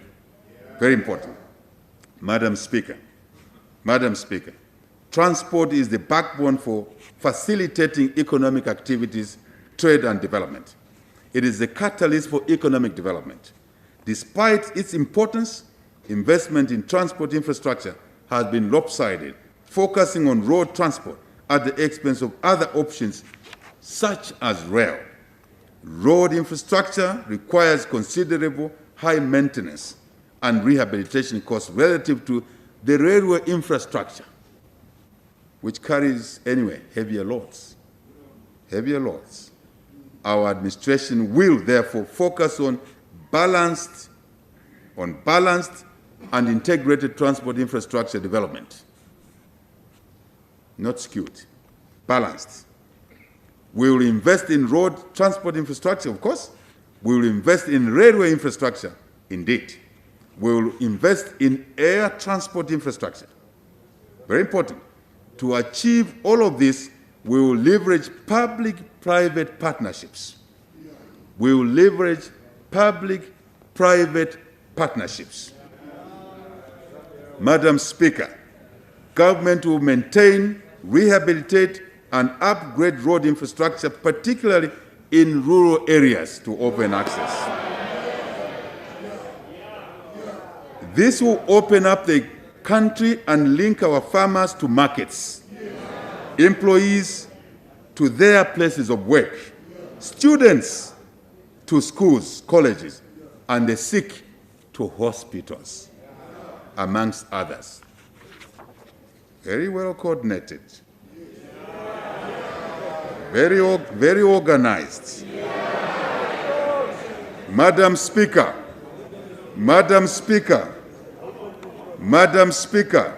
recognizing the importance of the railway subsector, as said already, economic development, government is committed to developing the subsector to provide for a cost-effective and efficient means of transportation of bulk cargo. This is particularly important in view of our country's position as a land always doing projects at the right cost, right value, timely delivery, all the time. No corruption in this sector, zero. These measures will transform Zambia into a regional hub for road, rail, and air transports. Thank you. We will invest in the social sector so that our citizenry is skilled, healthy, and empowered to participate in the socio-economic transformation agenda for the Zambia that we design. Madam Speaker, education, science, and skills development are cardinal to the attainment of our socio-economic development agenda. In the case of our country, Zambia, our education system at all levels of learning has deteriorated over the years. This calls for immediate action to restore our education system to international standards and best practice. Our administration considers education, science, and skills development as an equalizer to all our members of society. We will therefore realign the sector to ensure that it contributes to job creation and economic development. Madam Speaker, our administration will provide quality, I repeat, quality and equitable access to education for all. We will also ensure that the girl child has an equal opportunity to access education by addressing the challenges faced by female learners. And there are many challenges. We are aware of this. The education curricula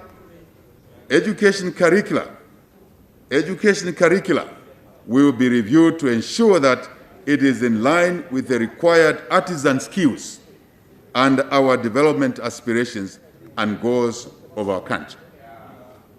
Emphasis will be placed on entrepreneurship, which will be aligned with the current socio-economic requirements in the country.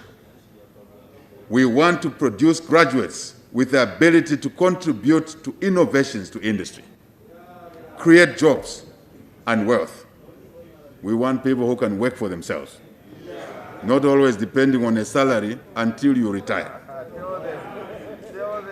Our administration will also reform the higher education loan and bursary scheme. Very important. Our administration will also reform the higher education loan and bursary scheme.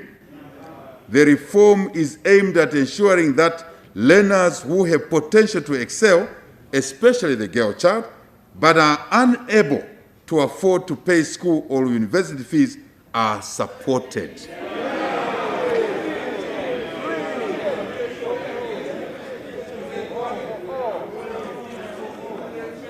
This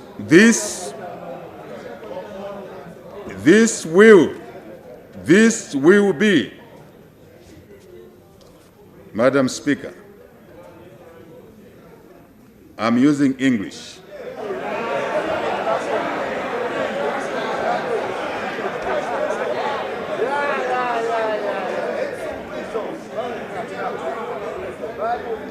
Thank you very much. I'm using English. Thank you very much. Children like mine do not need taxpayers' education support. But the children of the poor need that support. That's the English I'm using.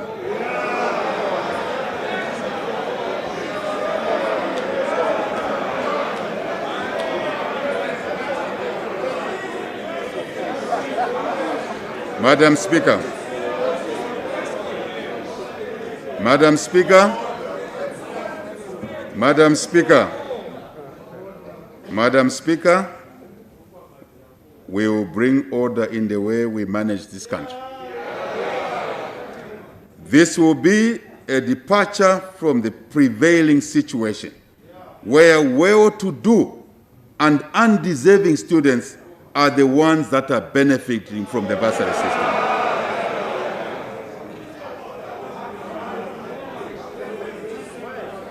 Under the new system, every deserving student, under the new system, every deserving student will be offered an opportunity to education. Even when they may be from low financial communities or families. To further improve the quality of education, we will recruit and deploy teachers equitably to all schools across the country. Madam Speaker, in our endeavor to develop new technologies relevant for our country, government will facilitate investment in research and development. We will also place a premium on science and technology to promote innovation and contribute to sustainable development. We will increase investment in science, research, and technology, of course. Government will also encourage investments from the private sector in science, research, and technology. Madam Speaker, let me challenge our scientists, our engineers, and there are some in this House, to research institutions and universities to rise to the occasion and begin to explore possibilities of developing vaccines, medicines, and appropriate technologies to respond to current and emerging issues in our country. We should not sit idle and merely wait for solutions from developed countries when we have the capacity to develop our own solutions. Our own solutions. Let us make a difference. Madam Speaker, investment in health is key to attaining a healthy and productive population. Health is not only a social determinant, but an economic commodity to enhance human development. Very important. Very important. Madam Speaker, health is not only a social determinant, but an economic commodity to enhance human development. There are, however, inequalities in health service delivery in our country, especially between rural and urban areas. This calls for institutional and system strengthening to ensure that health security for all our people is achieved in the nation. Our administration will enhance healthcare financing to improve the quality of health service delivery to our people. We will also ensure that rural and urban communities are involved in the planning and delivery of health services as closer to our people as possible. This will be achieved through the adoption of a balanced approach between preventive community public health and primary health care on one hand, and secondary level health care on the other. In addition, we will secure the supply chain for medicines and medical supplies. We will also undertake recruitment and deployment of skilled human resources for all our health facilities across the country. In addition, we will provide health facilities with modern equipment and adopt a systematic approach to health infrastructure. No point building a clinic when there's no nurse and doctor there. It doesn't deliver health services. We'll address all of those inadequacies. Our administration will equally pay particular attention to address non-communicable diseases through health promotion and the adoption of healthier lifestyles amongst our population. Madam Speaker, poverty levels among our people remain unacceptably high. Income, gender, as well as rural and urban inequalities continue to exist. Notwithstanding the numerous existing social protection programs implemented by previous administrations, the programs have been marred with several challenges. These include poor targeting of beneficiaries, political interference, and shortcomings in delivery mechanisms. Going forward, Madam Speaker, our administration will streamline the delivery of existing social protection programs to ensure that they are effective, efficient, and work for the people, not for the administrators. This will entail scaling up and broadening the scope of coverage of the programs to ensure that more of our vulnerable people are protected from the poverty and destitution. Madam Speaker,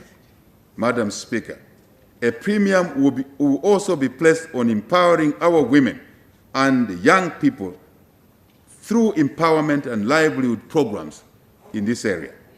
We will also devote our efforts in providing skills training for self-employment, as well as increasing access to credit, coupled with financial literacy. Very important. To this end, women empowerment will be an important strategy for overcoming poverty, marginalization, and other social ills in our communities. Government will therefore accelerate the implementation of programs aimed at promoting participation of women in economic programs. Livelihoods interventions will be important. Further, women representation in political leadership, commerce, and decision-making will be enhanced. To harness, Madam Speaker, That is why we have the first woman Speaker of the National Assembly. To harness the potential of our youthful population towards national development, government will create opportunities for jobs and wealth creation. This will be complemented by changing the mindset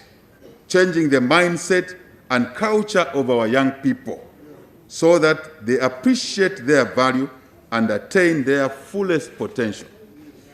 We want our youth to refrain from engaging in unproductive activities. We will also upscale resource mobilization to sustain the youth empowerment programs. Sustain the youth empowerment programs. So they will be in continuity, not start-stop. In addition, we will create specific preferential public procurement programs targeting the purchase of goods and services from our youth, from our women enterprises. Madam Speaker, to reduce the socio-economic disparities amongst the urban and rural regions of our country, this administration will ensure that resources and opportunities are provided equitably across the country. Equitably across the country, not lopsided, across the country, based on need and economic potential of all our regions in our country. This will guarantee that all parts and regions of the country benefit from the economic and natural resource endowment at our disposal. To achieve this, our administration will implement deliberate policies to exploit the resource endowment for each and all of our regions. Madam Speaker, our administration recognizes that the water and sanitation sector is key in the development agenda of this country. We are committed to improving water resource management as well as water supply and sanitation for socio-economic development. To this effect, government will accelerate the construction of dams, water schemes, boreholes, to facilitate economic activities in various sectors of our economy and across the country, as well as provide clean water and adequate sanitation services for households in both urban and rural areas. Government will therefore progressively increase budget allocation and disbursement to the water and sanitation programs. Government will also facilitate private sector investment in water supply and sanitation.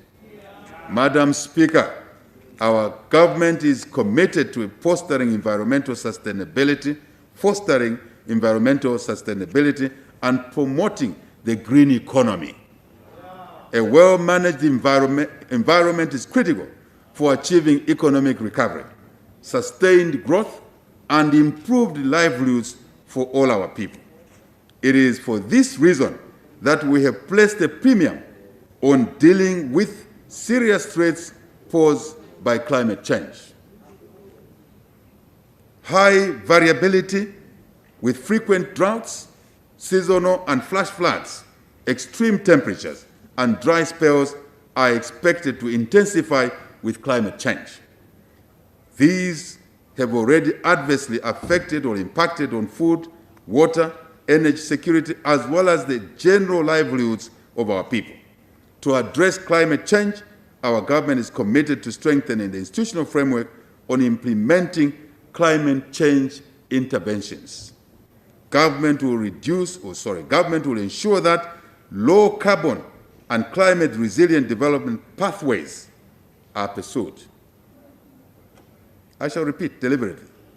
Government will ensure that low carbon and climate resilient development pathways are pursued.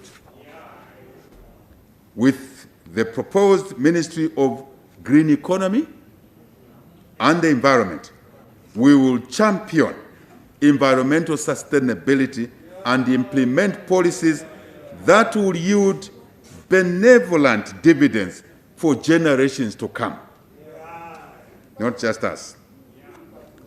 We will also implement international agreements and protocols to strengthen programming on climate change.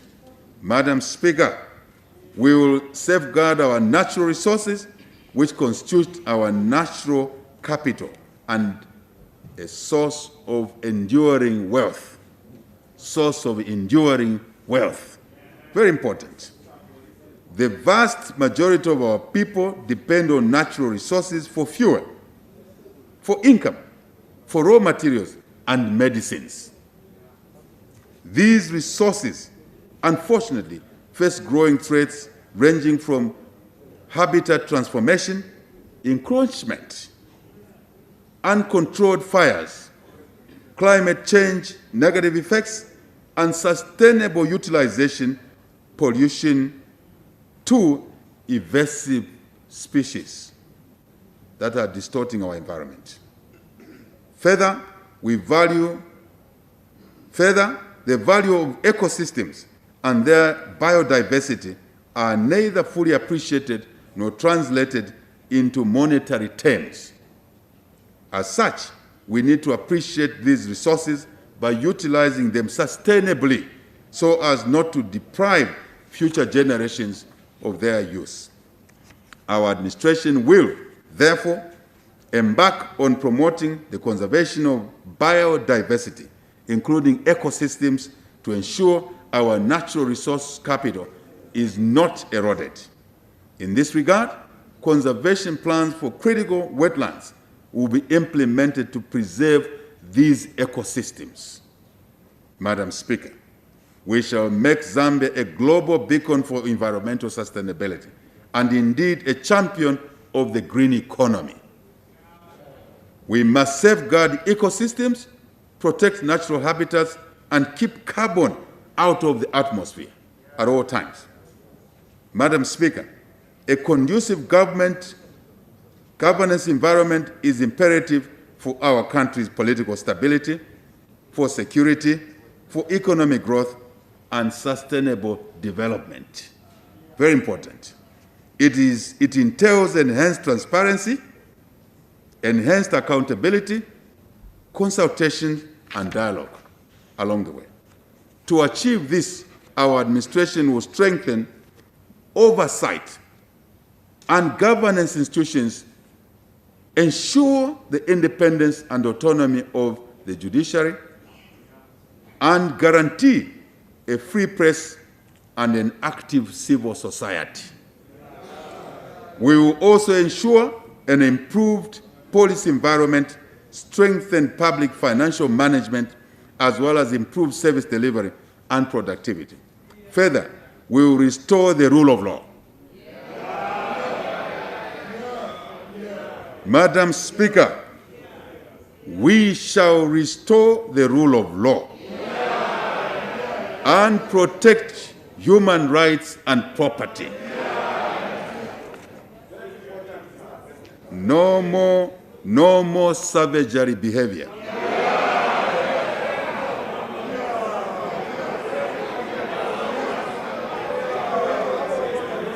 Madam Speaker, Madam Speaker, Madam Speaker, Madam Speaker, we will restore the rule of law. We will protect human rights and property. Madam Speaker, our administration abhors corruption. Madam Speaker, our administration abhors corruption. We have a zero-tolerance policy on the corruption in all its forms. We will wage war on corruption and not spare any expense to ensure that perpetrators are made to account for their improper conduct. There will be no sacred cows in the fight against corruption, past, present, and future.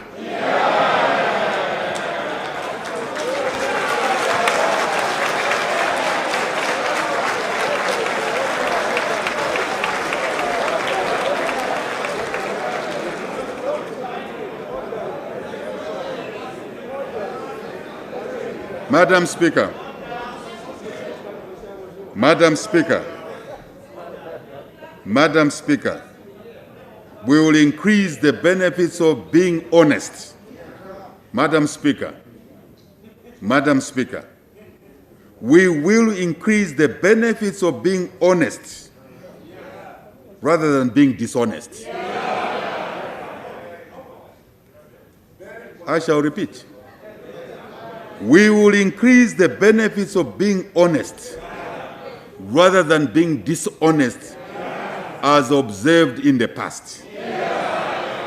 And the cost of being corrupt will be made high. To enhance transparency and accountability in our national affairs, we will review the policy and the legal framework for oversight institutions to enable them to effectively fight corruption and economic crimes.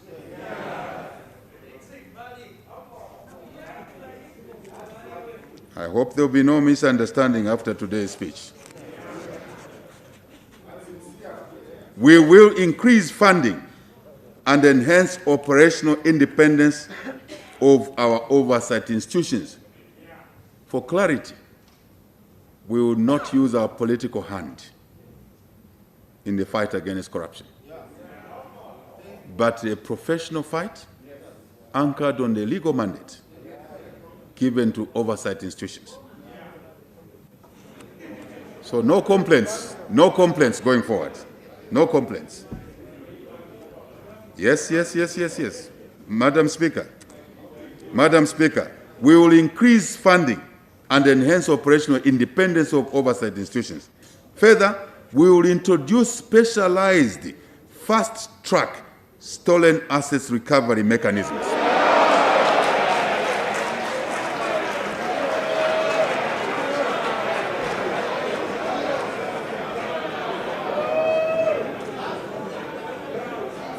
Madam Speaker,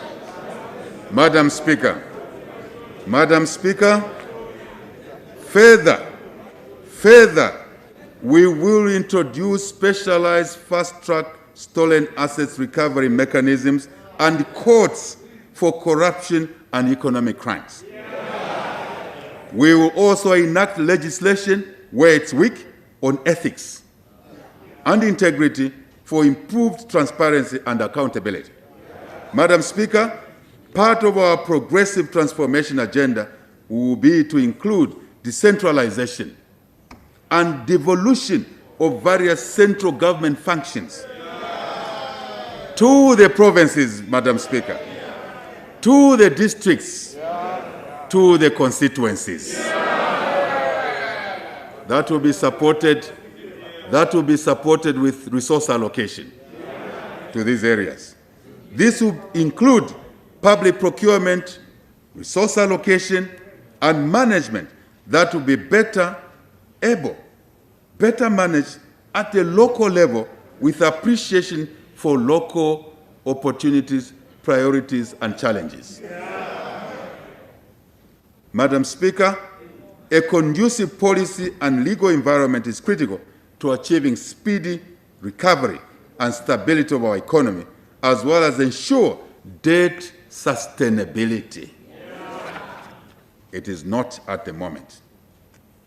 To this effect, our administration will implement tax revenue administration reforms to facilitate a predictable tax environment and enhance revenue collections at all levels of government, including local government. We will broaden the tax base for revenue collection and lower the individual tax burden. Madam Speaker, to address the existing challenges in our pension system, we will undertake comprehensive reforms in pension fund management and administration. This will resolve the plight of pensioners and secure their rights to their hard-earned money over the years.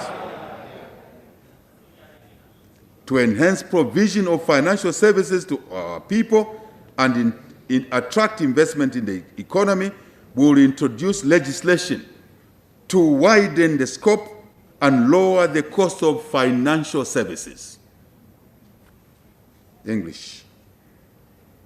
In addition, we will create an enabling environment that will facilitate the development of the financial sector, and evolution towards a digital financial economy. To further improve the governance environments, we will enhance media freedom and access to information by facilitating the establishment of a media self-regulatory framework and enacting legislation on access to information. Madam Speaker, over the years, government has accumulated massive debts to finance widening fiscal deficits. These debts have accumulated to unsustainable levels, choking every resource available for development. Our administration commits itself to immediately stop excessive public expenditure as well as of halting any further accumulation of debt, especially expensive debt, especially debt for consumption, not for revenue generation. Madam Speaker, that will come to an end. We will engage our debt, our creditors on debt restructuring to restore credibility in the markets, sustainability of the debt. Further, accelerated growth will also improve our debt carrying capacity. Madam Speaker, let me read this English again. Further, accelerated growth will also improve our debt carrying capacity. Sustainability is what we're talking about. To enhance debt management and transparency, government will streamline reporting of debt to ensure full disclosure, and strengthen public investment management. We will repeal and replace the Loans and Guarantees Authorization Act, Cap 366 of the laws of Zambia, to bring it in line with the constitutional provisions.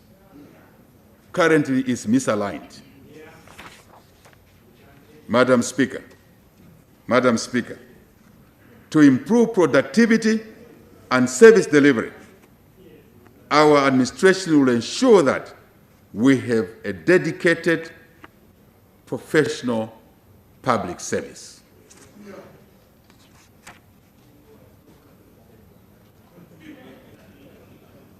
To this effect, we will depoliticize appointments and promotions and improve leadership and management competencies in the public sector. Public sector, Madam Speaker, is open to all Zambians, not to a few Zambians, but open to all Zambians. We will implement changes, management programs in the public service to ensure an optimal service delivery system is brought back. Central government, local government. We want the commissions. I beg your pardon. In addition, we will reform the service commissions to enhance their independence and professionalism. We want the commissions to protect the public service from unwarranted political interference in line with their mandate. We will ensure that the merit principle, Madam Speaker, we will ensure that the merit principle is strictly adhered to in appointments and placements of staff in these sectors, knowing that we are all Zambians. We have an equal stake to this country. All Zambians. God placed us in this society equally. equitably. No one is senior to another.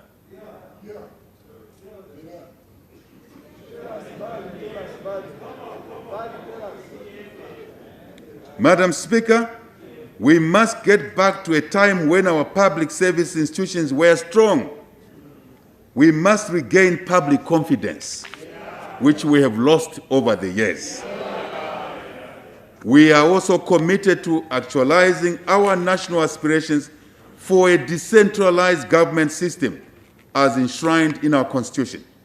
Government will therefore accelerate the implementation of decentralization of functions from central government to the local government authorities with matching resources but also accountability. We will strengthen the capacity of our local authorities to enable them to collect their revenues and deliver public services to our people in an effective and efficient manner. No cadre will collect revenue that should be collected by.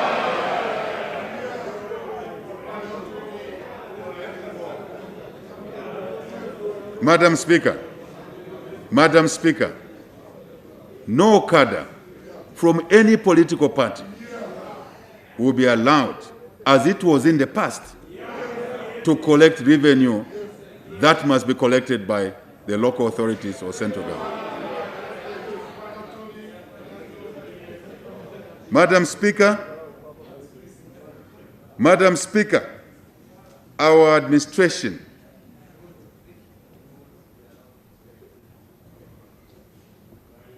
Madam Speaker, our government will therefore accelerate all of those measures that enhance revenue collection, accountability, application of those resources to benefit the people of Zambia, not individuals.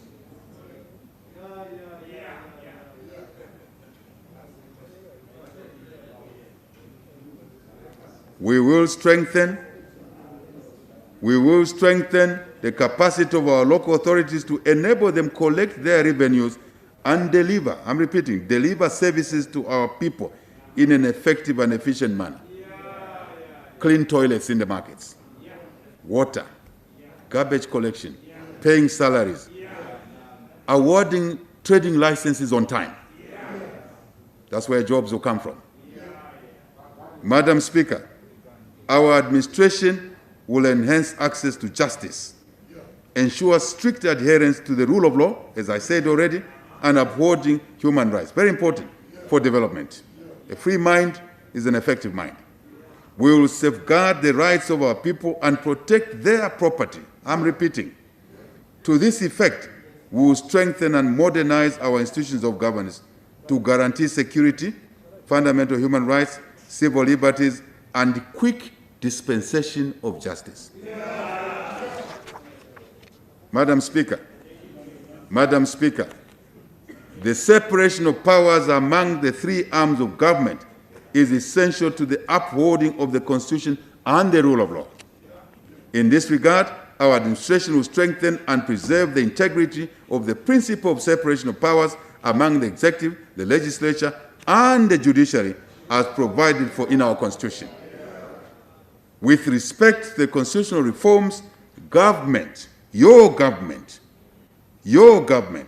will complete the constitutional reform agenda anchored on a broad-based consensus among all our people.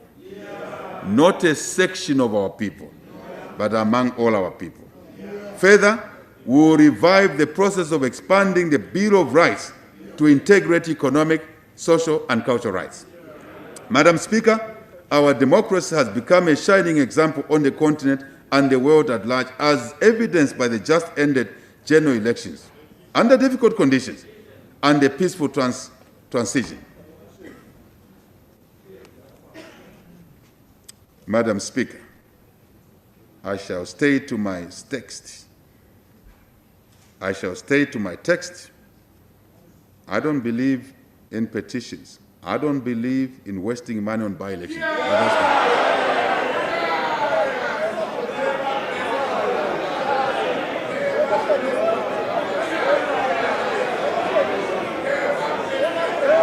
Madam Speaker.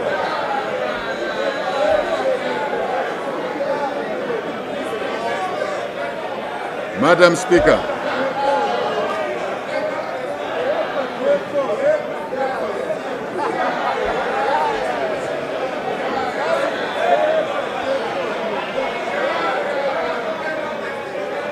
Madam Speaker, I beg to move. Madam Speaker, I beg to move. I beg to move. I say so because that's my belief. I'm a believer in prudence, but I'm a believer in the rule of law as well.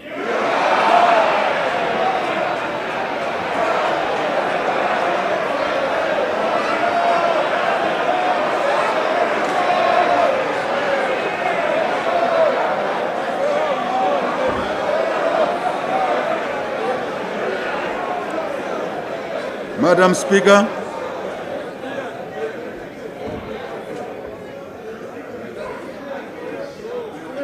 Madam Speaker, our democracy has become a shining example. I've said it.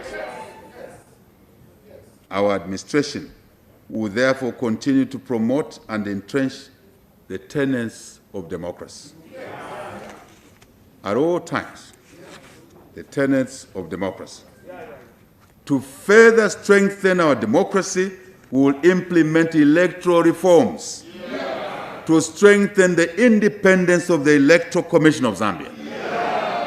We will also reform the Public Order Act to facilitate its fair application and prevent the abuse of the past that we've seen. Madam Speaker, with respect to international cooperation and foreign relations, Zambia will effectively engage in bilateral, regional, and international levels to maximize benefits that accrue to our people and our country in the process of engagement. To this effect, our government will pursue economic diplomacy, trade and investment. That's a road we shall walk on. We will promote, I repeat, or emphatically, to this effect, government will pursue economic diplomacy. We will promote regional economic integration of our continent with this in mind. We will promote peaceful resolution of conflicts. We will ensure effective participation and representation of our citizens and other African nationals in the multilateral agencies. This is important, Madam Speaker. I'm well-traveled, and I find Zambians are not there in these institutions. So, we will ensure effective participation and representation of our citizens and other African nationals in multilateral agencies. We will create a professional foreign service to ensure effective representation of the country's interests in all our foreign missions. Even the staff quality that will be going there will reflect this principle. Madam Speaker, adherence to national values and principles does not only promote nationalism, patriotism. Peace is important. Unity among our people here at home. Unity and mutual respect. Madam Speaker, I work to your instructions. Ethnic degradation which we experienced should be about national unity. I'm talking about mutual respect. I'm talking about avoiding degradation of one against another based on God's choice of who was born where. We saw it in this house. And it became normal. It will not be. And productivity.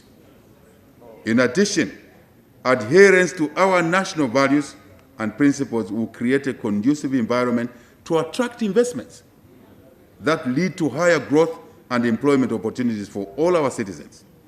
efforts towards entrenchment of our national values and principles will therefore continue going forward.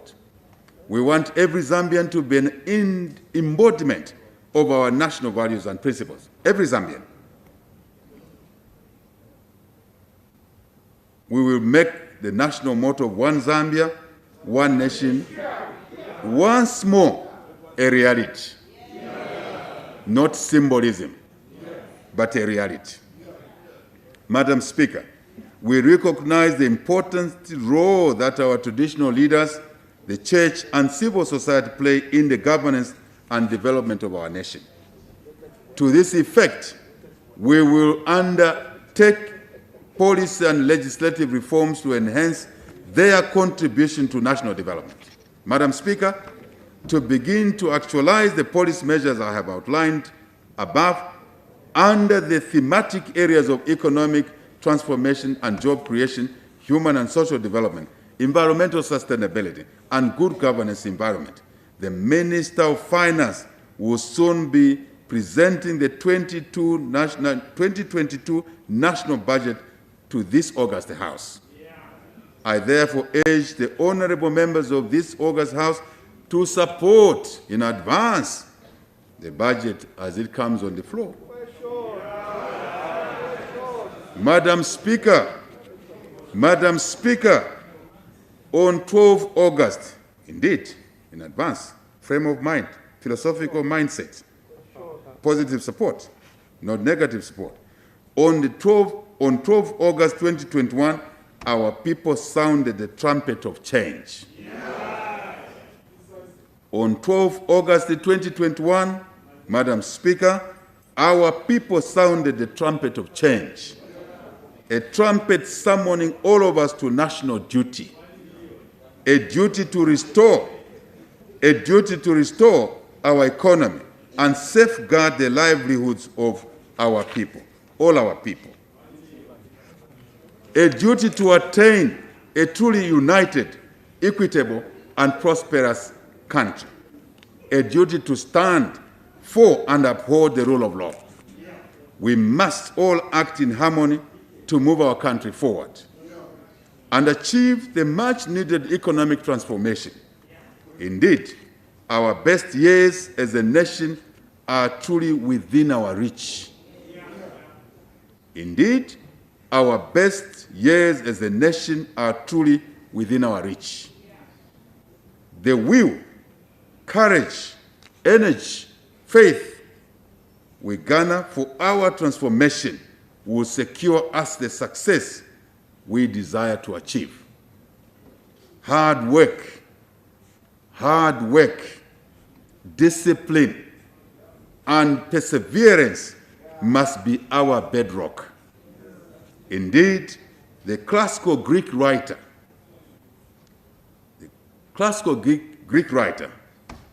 Euripides, was right when he said, and I quote, "Much effort, much prosperity." End of quote. Much effort, much prosperity. End of quote. This is the only way we will move forward as a country. Madam Speaker, we must put service above self. Madam Speaker, we must put service above self and the interests of the country before our own interests. Let us take individual responsibility for the common good of our people. We must promote peaceful coexistence and put an end to violence against each other. It is only in peace and unity that we can plan and actualize personal and national development. It is only in peace and unity that our children can enjoy their childhood and grow up into responsible citizens. It is only in peace and unity that we can build meaningful relations with nature, with our fellow human beings, and the Almighty God. Let the rivers and waters of peace and unity wash away all forms of violence from our land, especially that of the past. This is what our founding father, Dr. Kenneth David Kaunda, overwhelmingly demonstrated over the years. When we work to the best of our ability, our dreams become a reality. When we work together, Madam Speaker,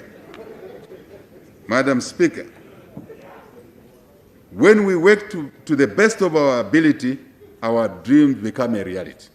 But equally, when we work together as a people, nothing can stop us from achieving our dreams. When we live a life of service to the nation, our legacy lives on.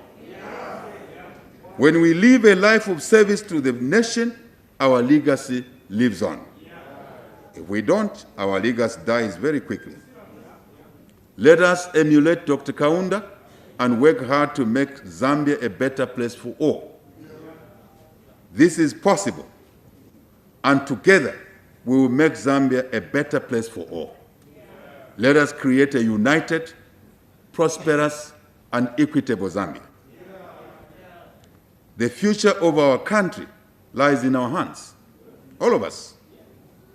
Madam Speaker, it is now my singular honor and privilege to declare the first session of the 13th National Assembly officially opened.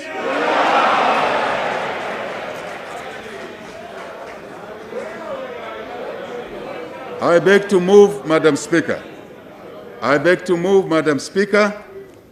May God bless us all and continue to keep us safe.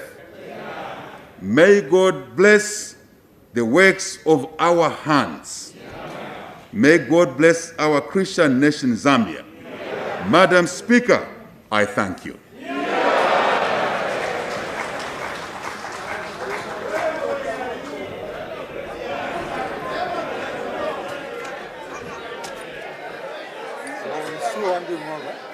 Wait.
The ceremonial opening of the first session of the 13th National Assembly, where His Excellency Mr. President Hakainde Hichilema has given his maiden speech, setting the tone for the Zambia he wants to see.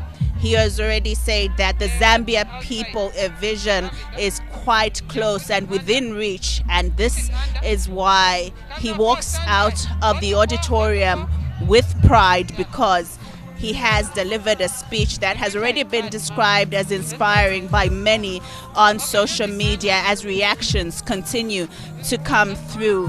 He has already thanked all the parliamentarians for their participation representing the people of Zambia, fostering democracy and allowing rights and liberties to prevail is his biggest goal for the country. And also he is proud of the democratic maturity that has been displayed by the Zambian people. And as you can see, the resounding message even from the artists that are singing outside today is that of unity, and that is unity of purpose. Many prominent Zambian artists here at the parliamentary grounds just giving us this music. Let's just get to hear what they're singing as they await the president to walk out of these parliamentary grounds.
marks the departure of His Excellency President Hakainde Hichilema from the parliamentary grounds, where he has given his maiden speech, and you can see him just waving to the people who came out to support him, the different cultural groups as well as the members of parliament. A lot of talking points have already come out from this speech, especially that he has set the tone that this service from these parliamentarians and any Zambian should not be for personal gain but selfless service for the country. He has set a tone that demands people to work hard in whatever sphere of the economy that they belong to, as well as upholding professionalism. He has also applauded the former president Edgar Lungu for the democratic maturity displayed, and he has pledged to foster democracy and allow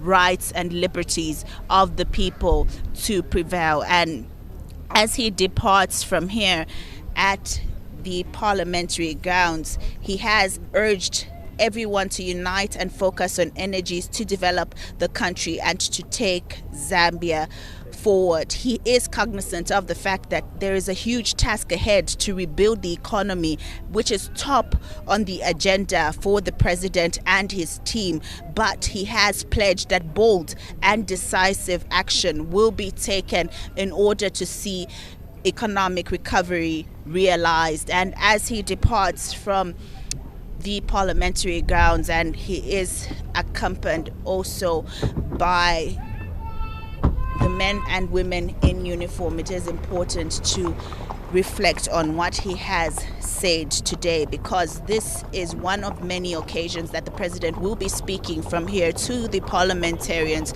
and to the Zambians as a whole. He has also spoken to the Zambians in as far as affordable cost of living across the country, something he is very passionate about when it comes to safeguarding the livelihoods of everyone by having affordable costs of living that will ensure that everyone has a meal a day, 3 meals a day. But for now, let's pause for the national anthem.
still watching live pictures from the Parliament grounds where His Excellency, the President, Mr. Hakainde Hichilema, has given his speech. And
support for the livestock infrastructure and livestock being a top priority when it comes to development in this sector. A lot has been talked about when it comes to livestock and fisheries, and he has said expansion of the aquaculture industry is one of the plans in as far as growing these important industries is concerned. He also spoke about input of fertilizer, chemicals, and how they must be affordable for every farmer across the country to access these inputs at an affordable price.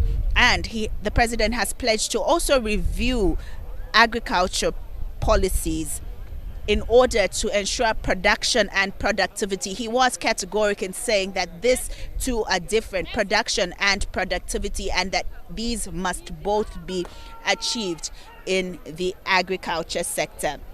He has also pledged to have a predictable export regime in the sector, as well as ensuring food sufficiency and Zambia being a breadbasket for the region, as well as ensuring that local participation and ownership in the mining sector is enhanced. The mining sector continues to be the bedrock of the economy, and this is an important part as he speaks about diversification. But before I get into what he said about the mining sector, Brian is already on the ground just speaking to different stakeholders and getting reactions as to what they thought of the presidential speech. Brian.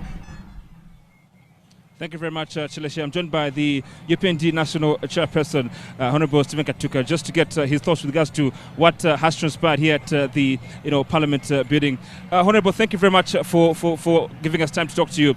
I would like to first of all get your experience, the maiden speech by the President, and obviously a new experience when it comes to the party. Share with me your experience as the National Chairperson. Thank you very much, and I want to commend the President for that wonderful speech. He made a very wonderful speech, composed and well calculated. He has made several pronouncements, key pronouncements in his speech. One among them is the freedom of view, the press. He has insisted and emphasized on that. He wants to restore the rule of law, so that we must get our freedoms, liberties back. For a long time we have not enjoyed our freedoms as a country. We lived in fear, but now we have been released. He has told us we are free to move around, engage each other as one family, which was not there in the past regime. He has also made pronouncements like the Electoral Commission of Zambia, which was a thorn in the flesh of political parties. They thought they owned the parties, not that they were answerable to the political parties. But the reforms in the Electoral Commission will make them answerable to the stakeholders. We had been complaining for a long time that Electoral Commission came to tell us what they have decided, not to consult us. But the President has specifically said we must reform the Electoral Commission so that it becomes a People's Electoral Commission, so that we all have a say in the Electoral Commission. The Public Order Act also, the President did touch on that and promised that, your government will look into this matter. But we have heard these sentiments before, Honorable. Past governments did promise the same. What guarantee do Zambians have that the UPND will actually walk the talk in this regard? You see, Brian, I'll tell you that the President, if the President makes a pronouncement, it is policy. It's policy. Any serious government, those that are charged with that responsibility must start working. And that is what I expect from my government. He has given us policy direction now. And every minister responsible for a ministry has picked what he is being directed to do. And they will fulfill their their assignments. I can assure you that this is a different government and they will do everything that the President has said. And I want to tell you that he's a very strict person. He's a man who does not miss his words. What he said, he will follow it up again to see that there is implementation, there is actualization of what he has said. So people must expect the best out of this government. Thank you very much, Honorable. Let me allow you to take leave now. Thank you very much indeed for your time. Thank you, and all the best. Thank you very much, National Chairperson there, Honorable Stephen Katuka, just talking to us and reacting to what the President has said in his maiden speech to, the National Assembly. So, Chileshe, very interesting talking points have come from that end, and did also emphasize the fact that Zambians, should expect that what the President has said is going to be, actualized. It's going to be a case of walking the talk as opposed to what was happening in the past.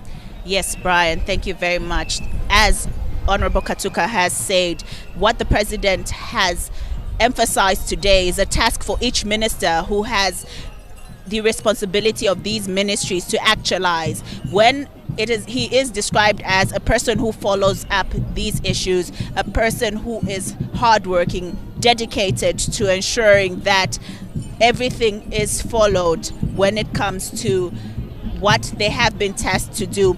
It is very important even for the different ministries. We were speaking about the Ministry of Mines and how the President has emphasized local participation and ownership in this sector. He has also emphasized the need to diversify to gold, cobalt, manganese and other minerals. Electrical cables, for instance, should be manufactured in Zambia.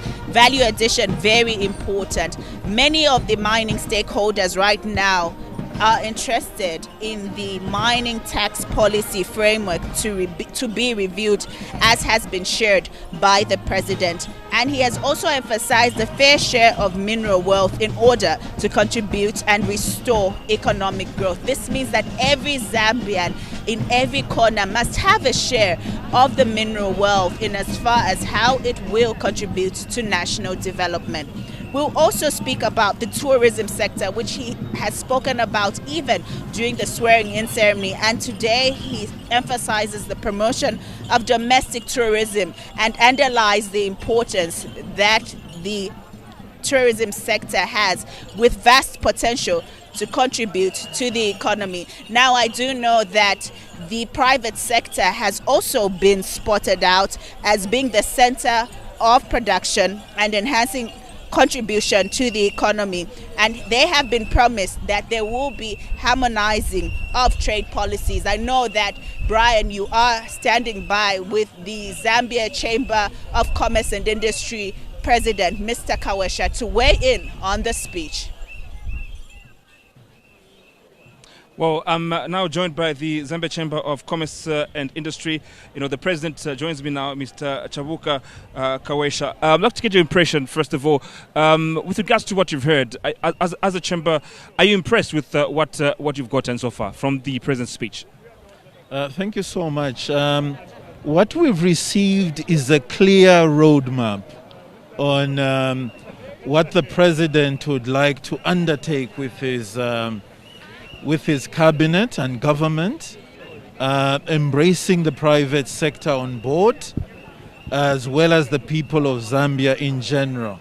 And it is quite impressive that, particularly on the aspect of decentralization, giving power to the local government, to the councils, so that we can recreate, the ability to start creating jobs, from the ground is very, very positive, because jobs cannot be created in Lusaka or cannot be created by central government.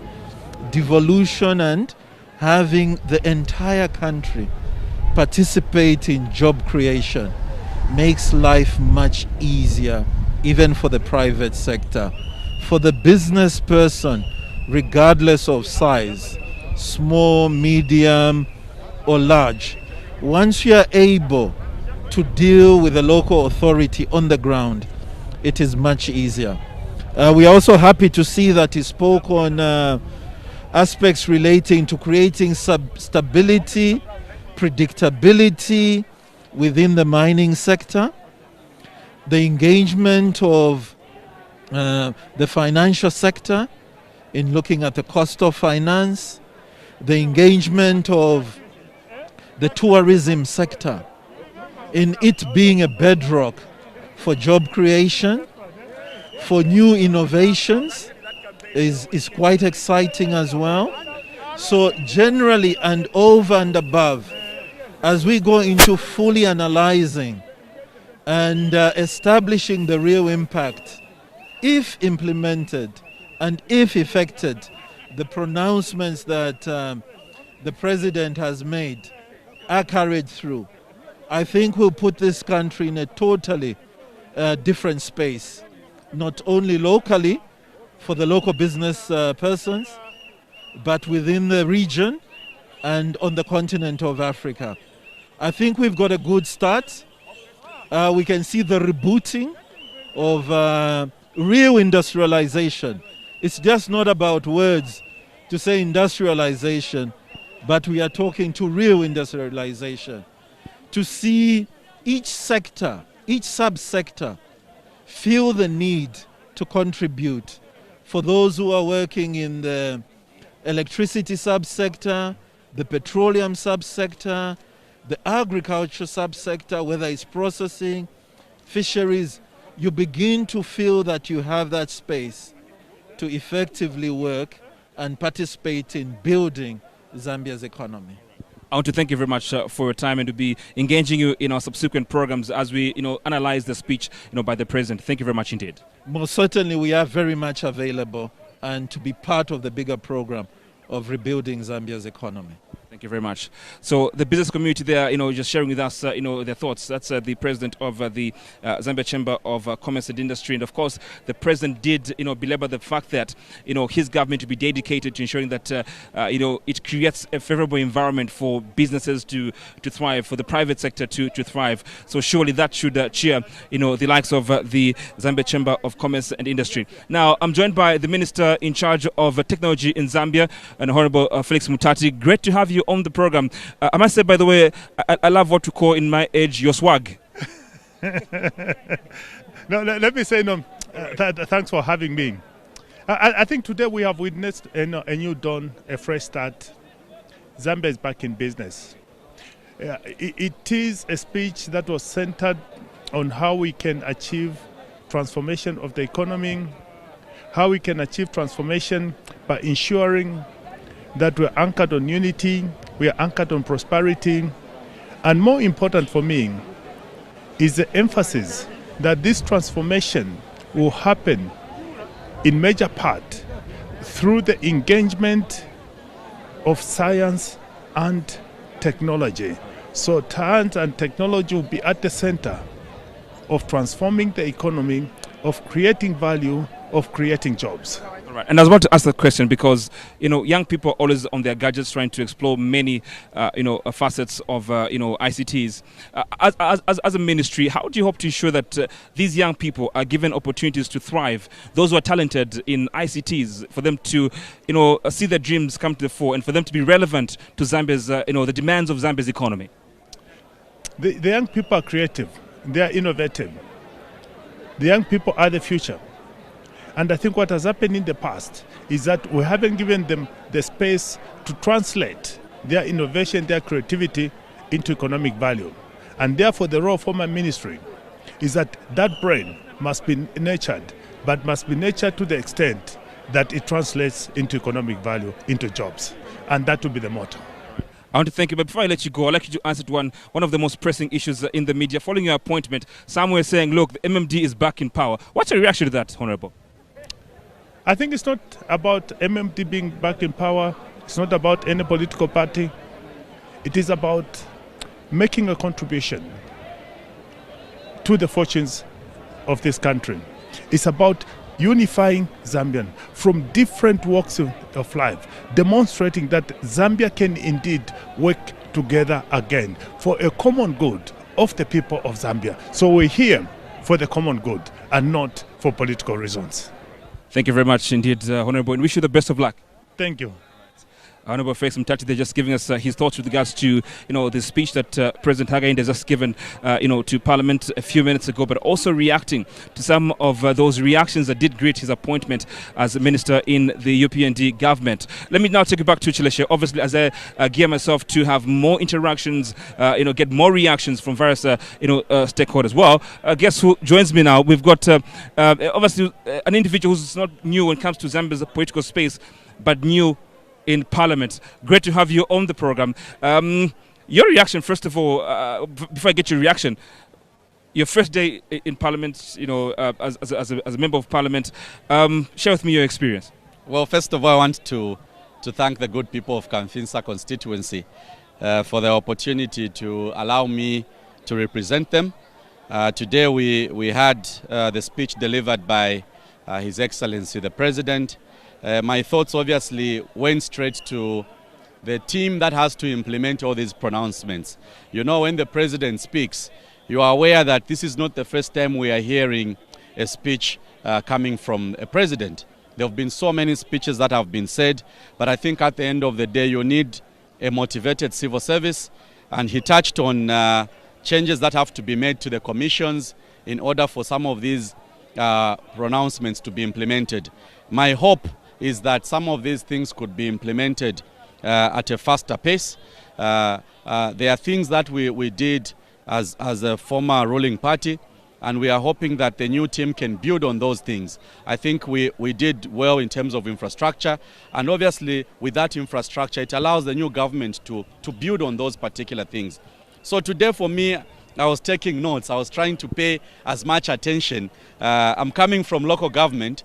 There was a pronouncement made regarding fast-tracking decentralization. I'm hoping that resources could be made available. I hope when Minister of Finance brings his budget, we'll be able to look at how much money has been put into decentralization, because what's needed is for these things to be implemented. Yes. You're a young politician, and you represent young people whose expectations are extremely high. As a young MP, how do you hope to ensure that the interests of young people are brought to the table and addressed? Well, it starts with the budget. The budget is where we need to put the money.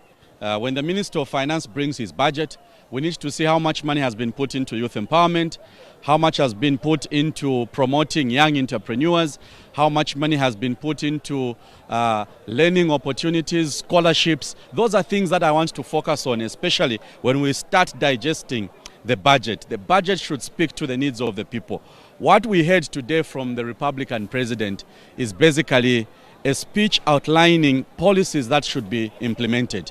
Without the money, without youth programs being funded, without young entrepreneurs being helped, without the ministry, there's a proposal to introduce a Ministry of Science and Technology. We have to approve that ministry. Without the ministry having the funds, there's a grants policy which deals with those with innovative ideas. So imagine there's no money for them, but the grant exists. I don't think they will achieve much. So for me, as a young parliamentarian, my focus is on how do we ensure that we put the right monies in the right ministries so that our young people could see the opportunities. Yes. Honorable Kangombe, thank you very much for your time. All the best. Thank you very much. All right, thanks. Honorable Kangombe, they're just sharing with us his thoughts with regards to the speech that the President of the Republic of Zambia, President Hakainde Hichilema, has delivered to Parliament. Let's take you back to Chileshe now, as we hope to get more individuals on board and just to pick their thoughts with regards to what has happened here at Parliament building. different stakeholders reacting to what the president did speak. And just to also sum it up, I'm joined by Teji, Member of Parliament, Twambo Mtinta, who just gives us what his reaction is, especially that the onus is on these members of Parliament to work hard. I'd like to welcome you, sir, to this interview. Thank you so much. I think basically I would say this was the most inspiring presidential speech.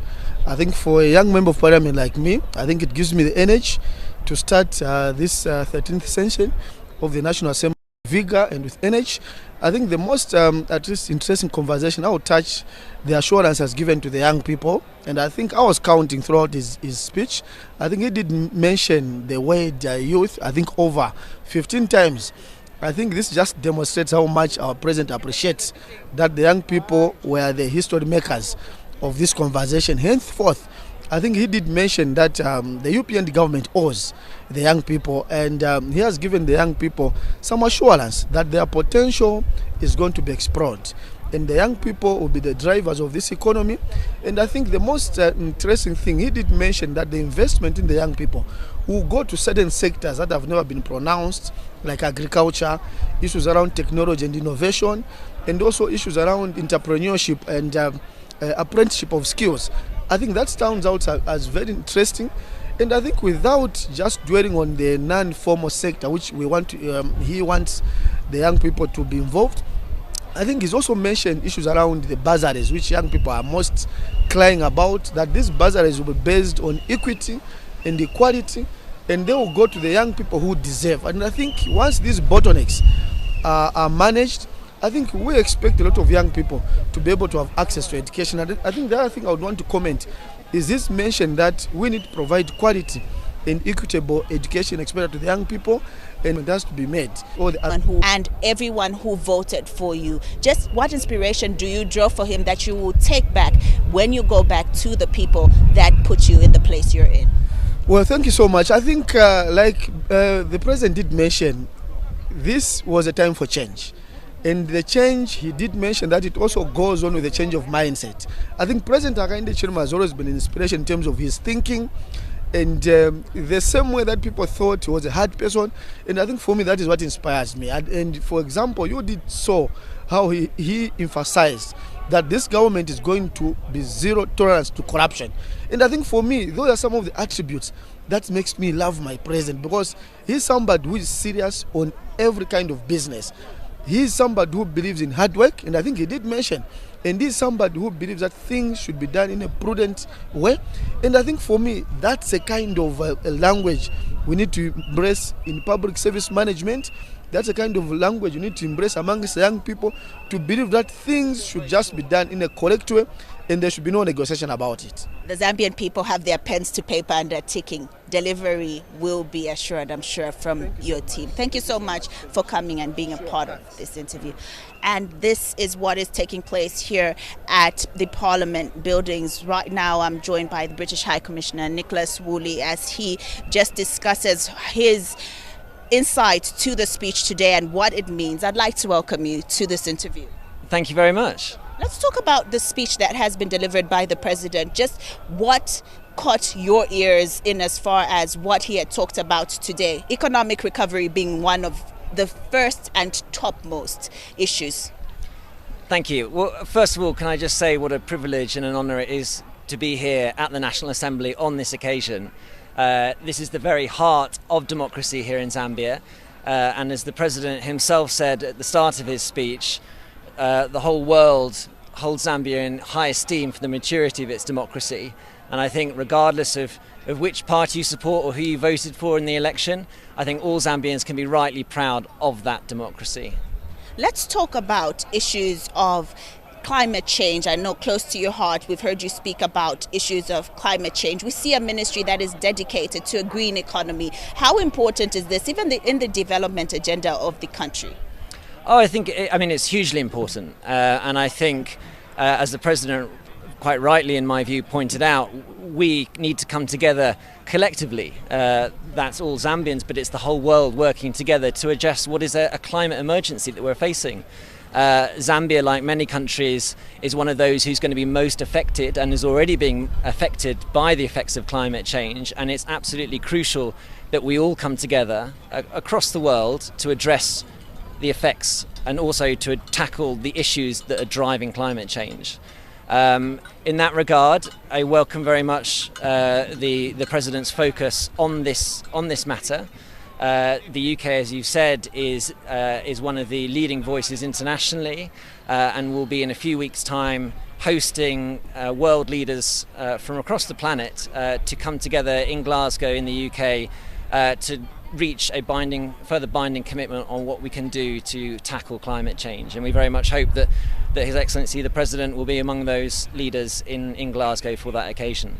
I know we speak of collaborations with the international community, the UK obviously supporting Zambia through and through. What is your commitment as we see the President take up the challenge? As he says, it's a mammoth task, but the people he has put in place are equal to the task. What is your commitment?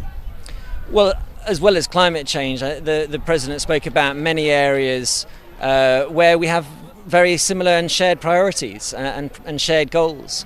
So another of those, and to come back to your first question on economic growth, the President talked about economic diplomacy and about the need to grow Zambia's economy from within predominantly, and I think you've seen the proposal for a new ministry to address the interests of small and medium-sized enterprises. There's also the proposal for a new ministry for green growth, and I think that underlines the importance of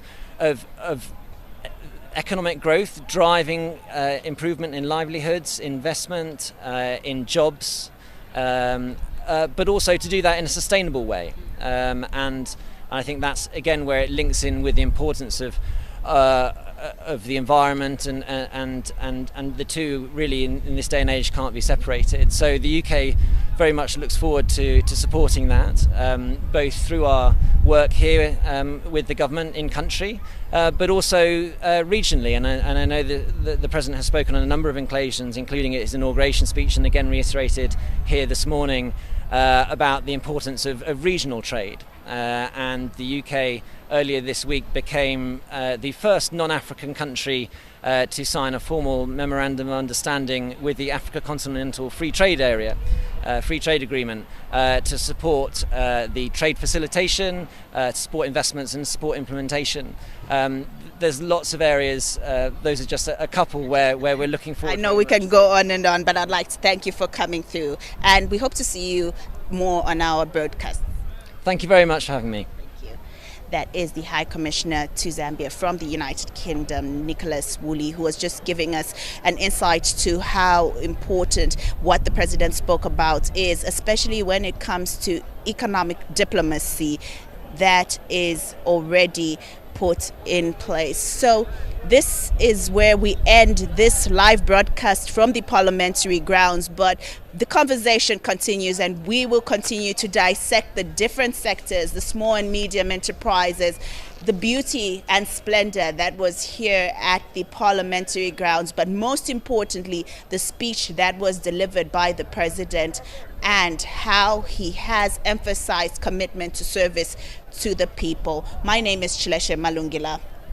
My name is Brian Malamba. Thank you very much for your time. Until the board, management and staff of Export Trading Group, ETG Zambia, joins the nation in congratulating His Excellency Mr. Hakainde Hichilema, President of the Republic of Zambia, on his election to office of President.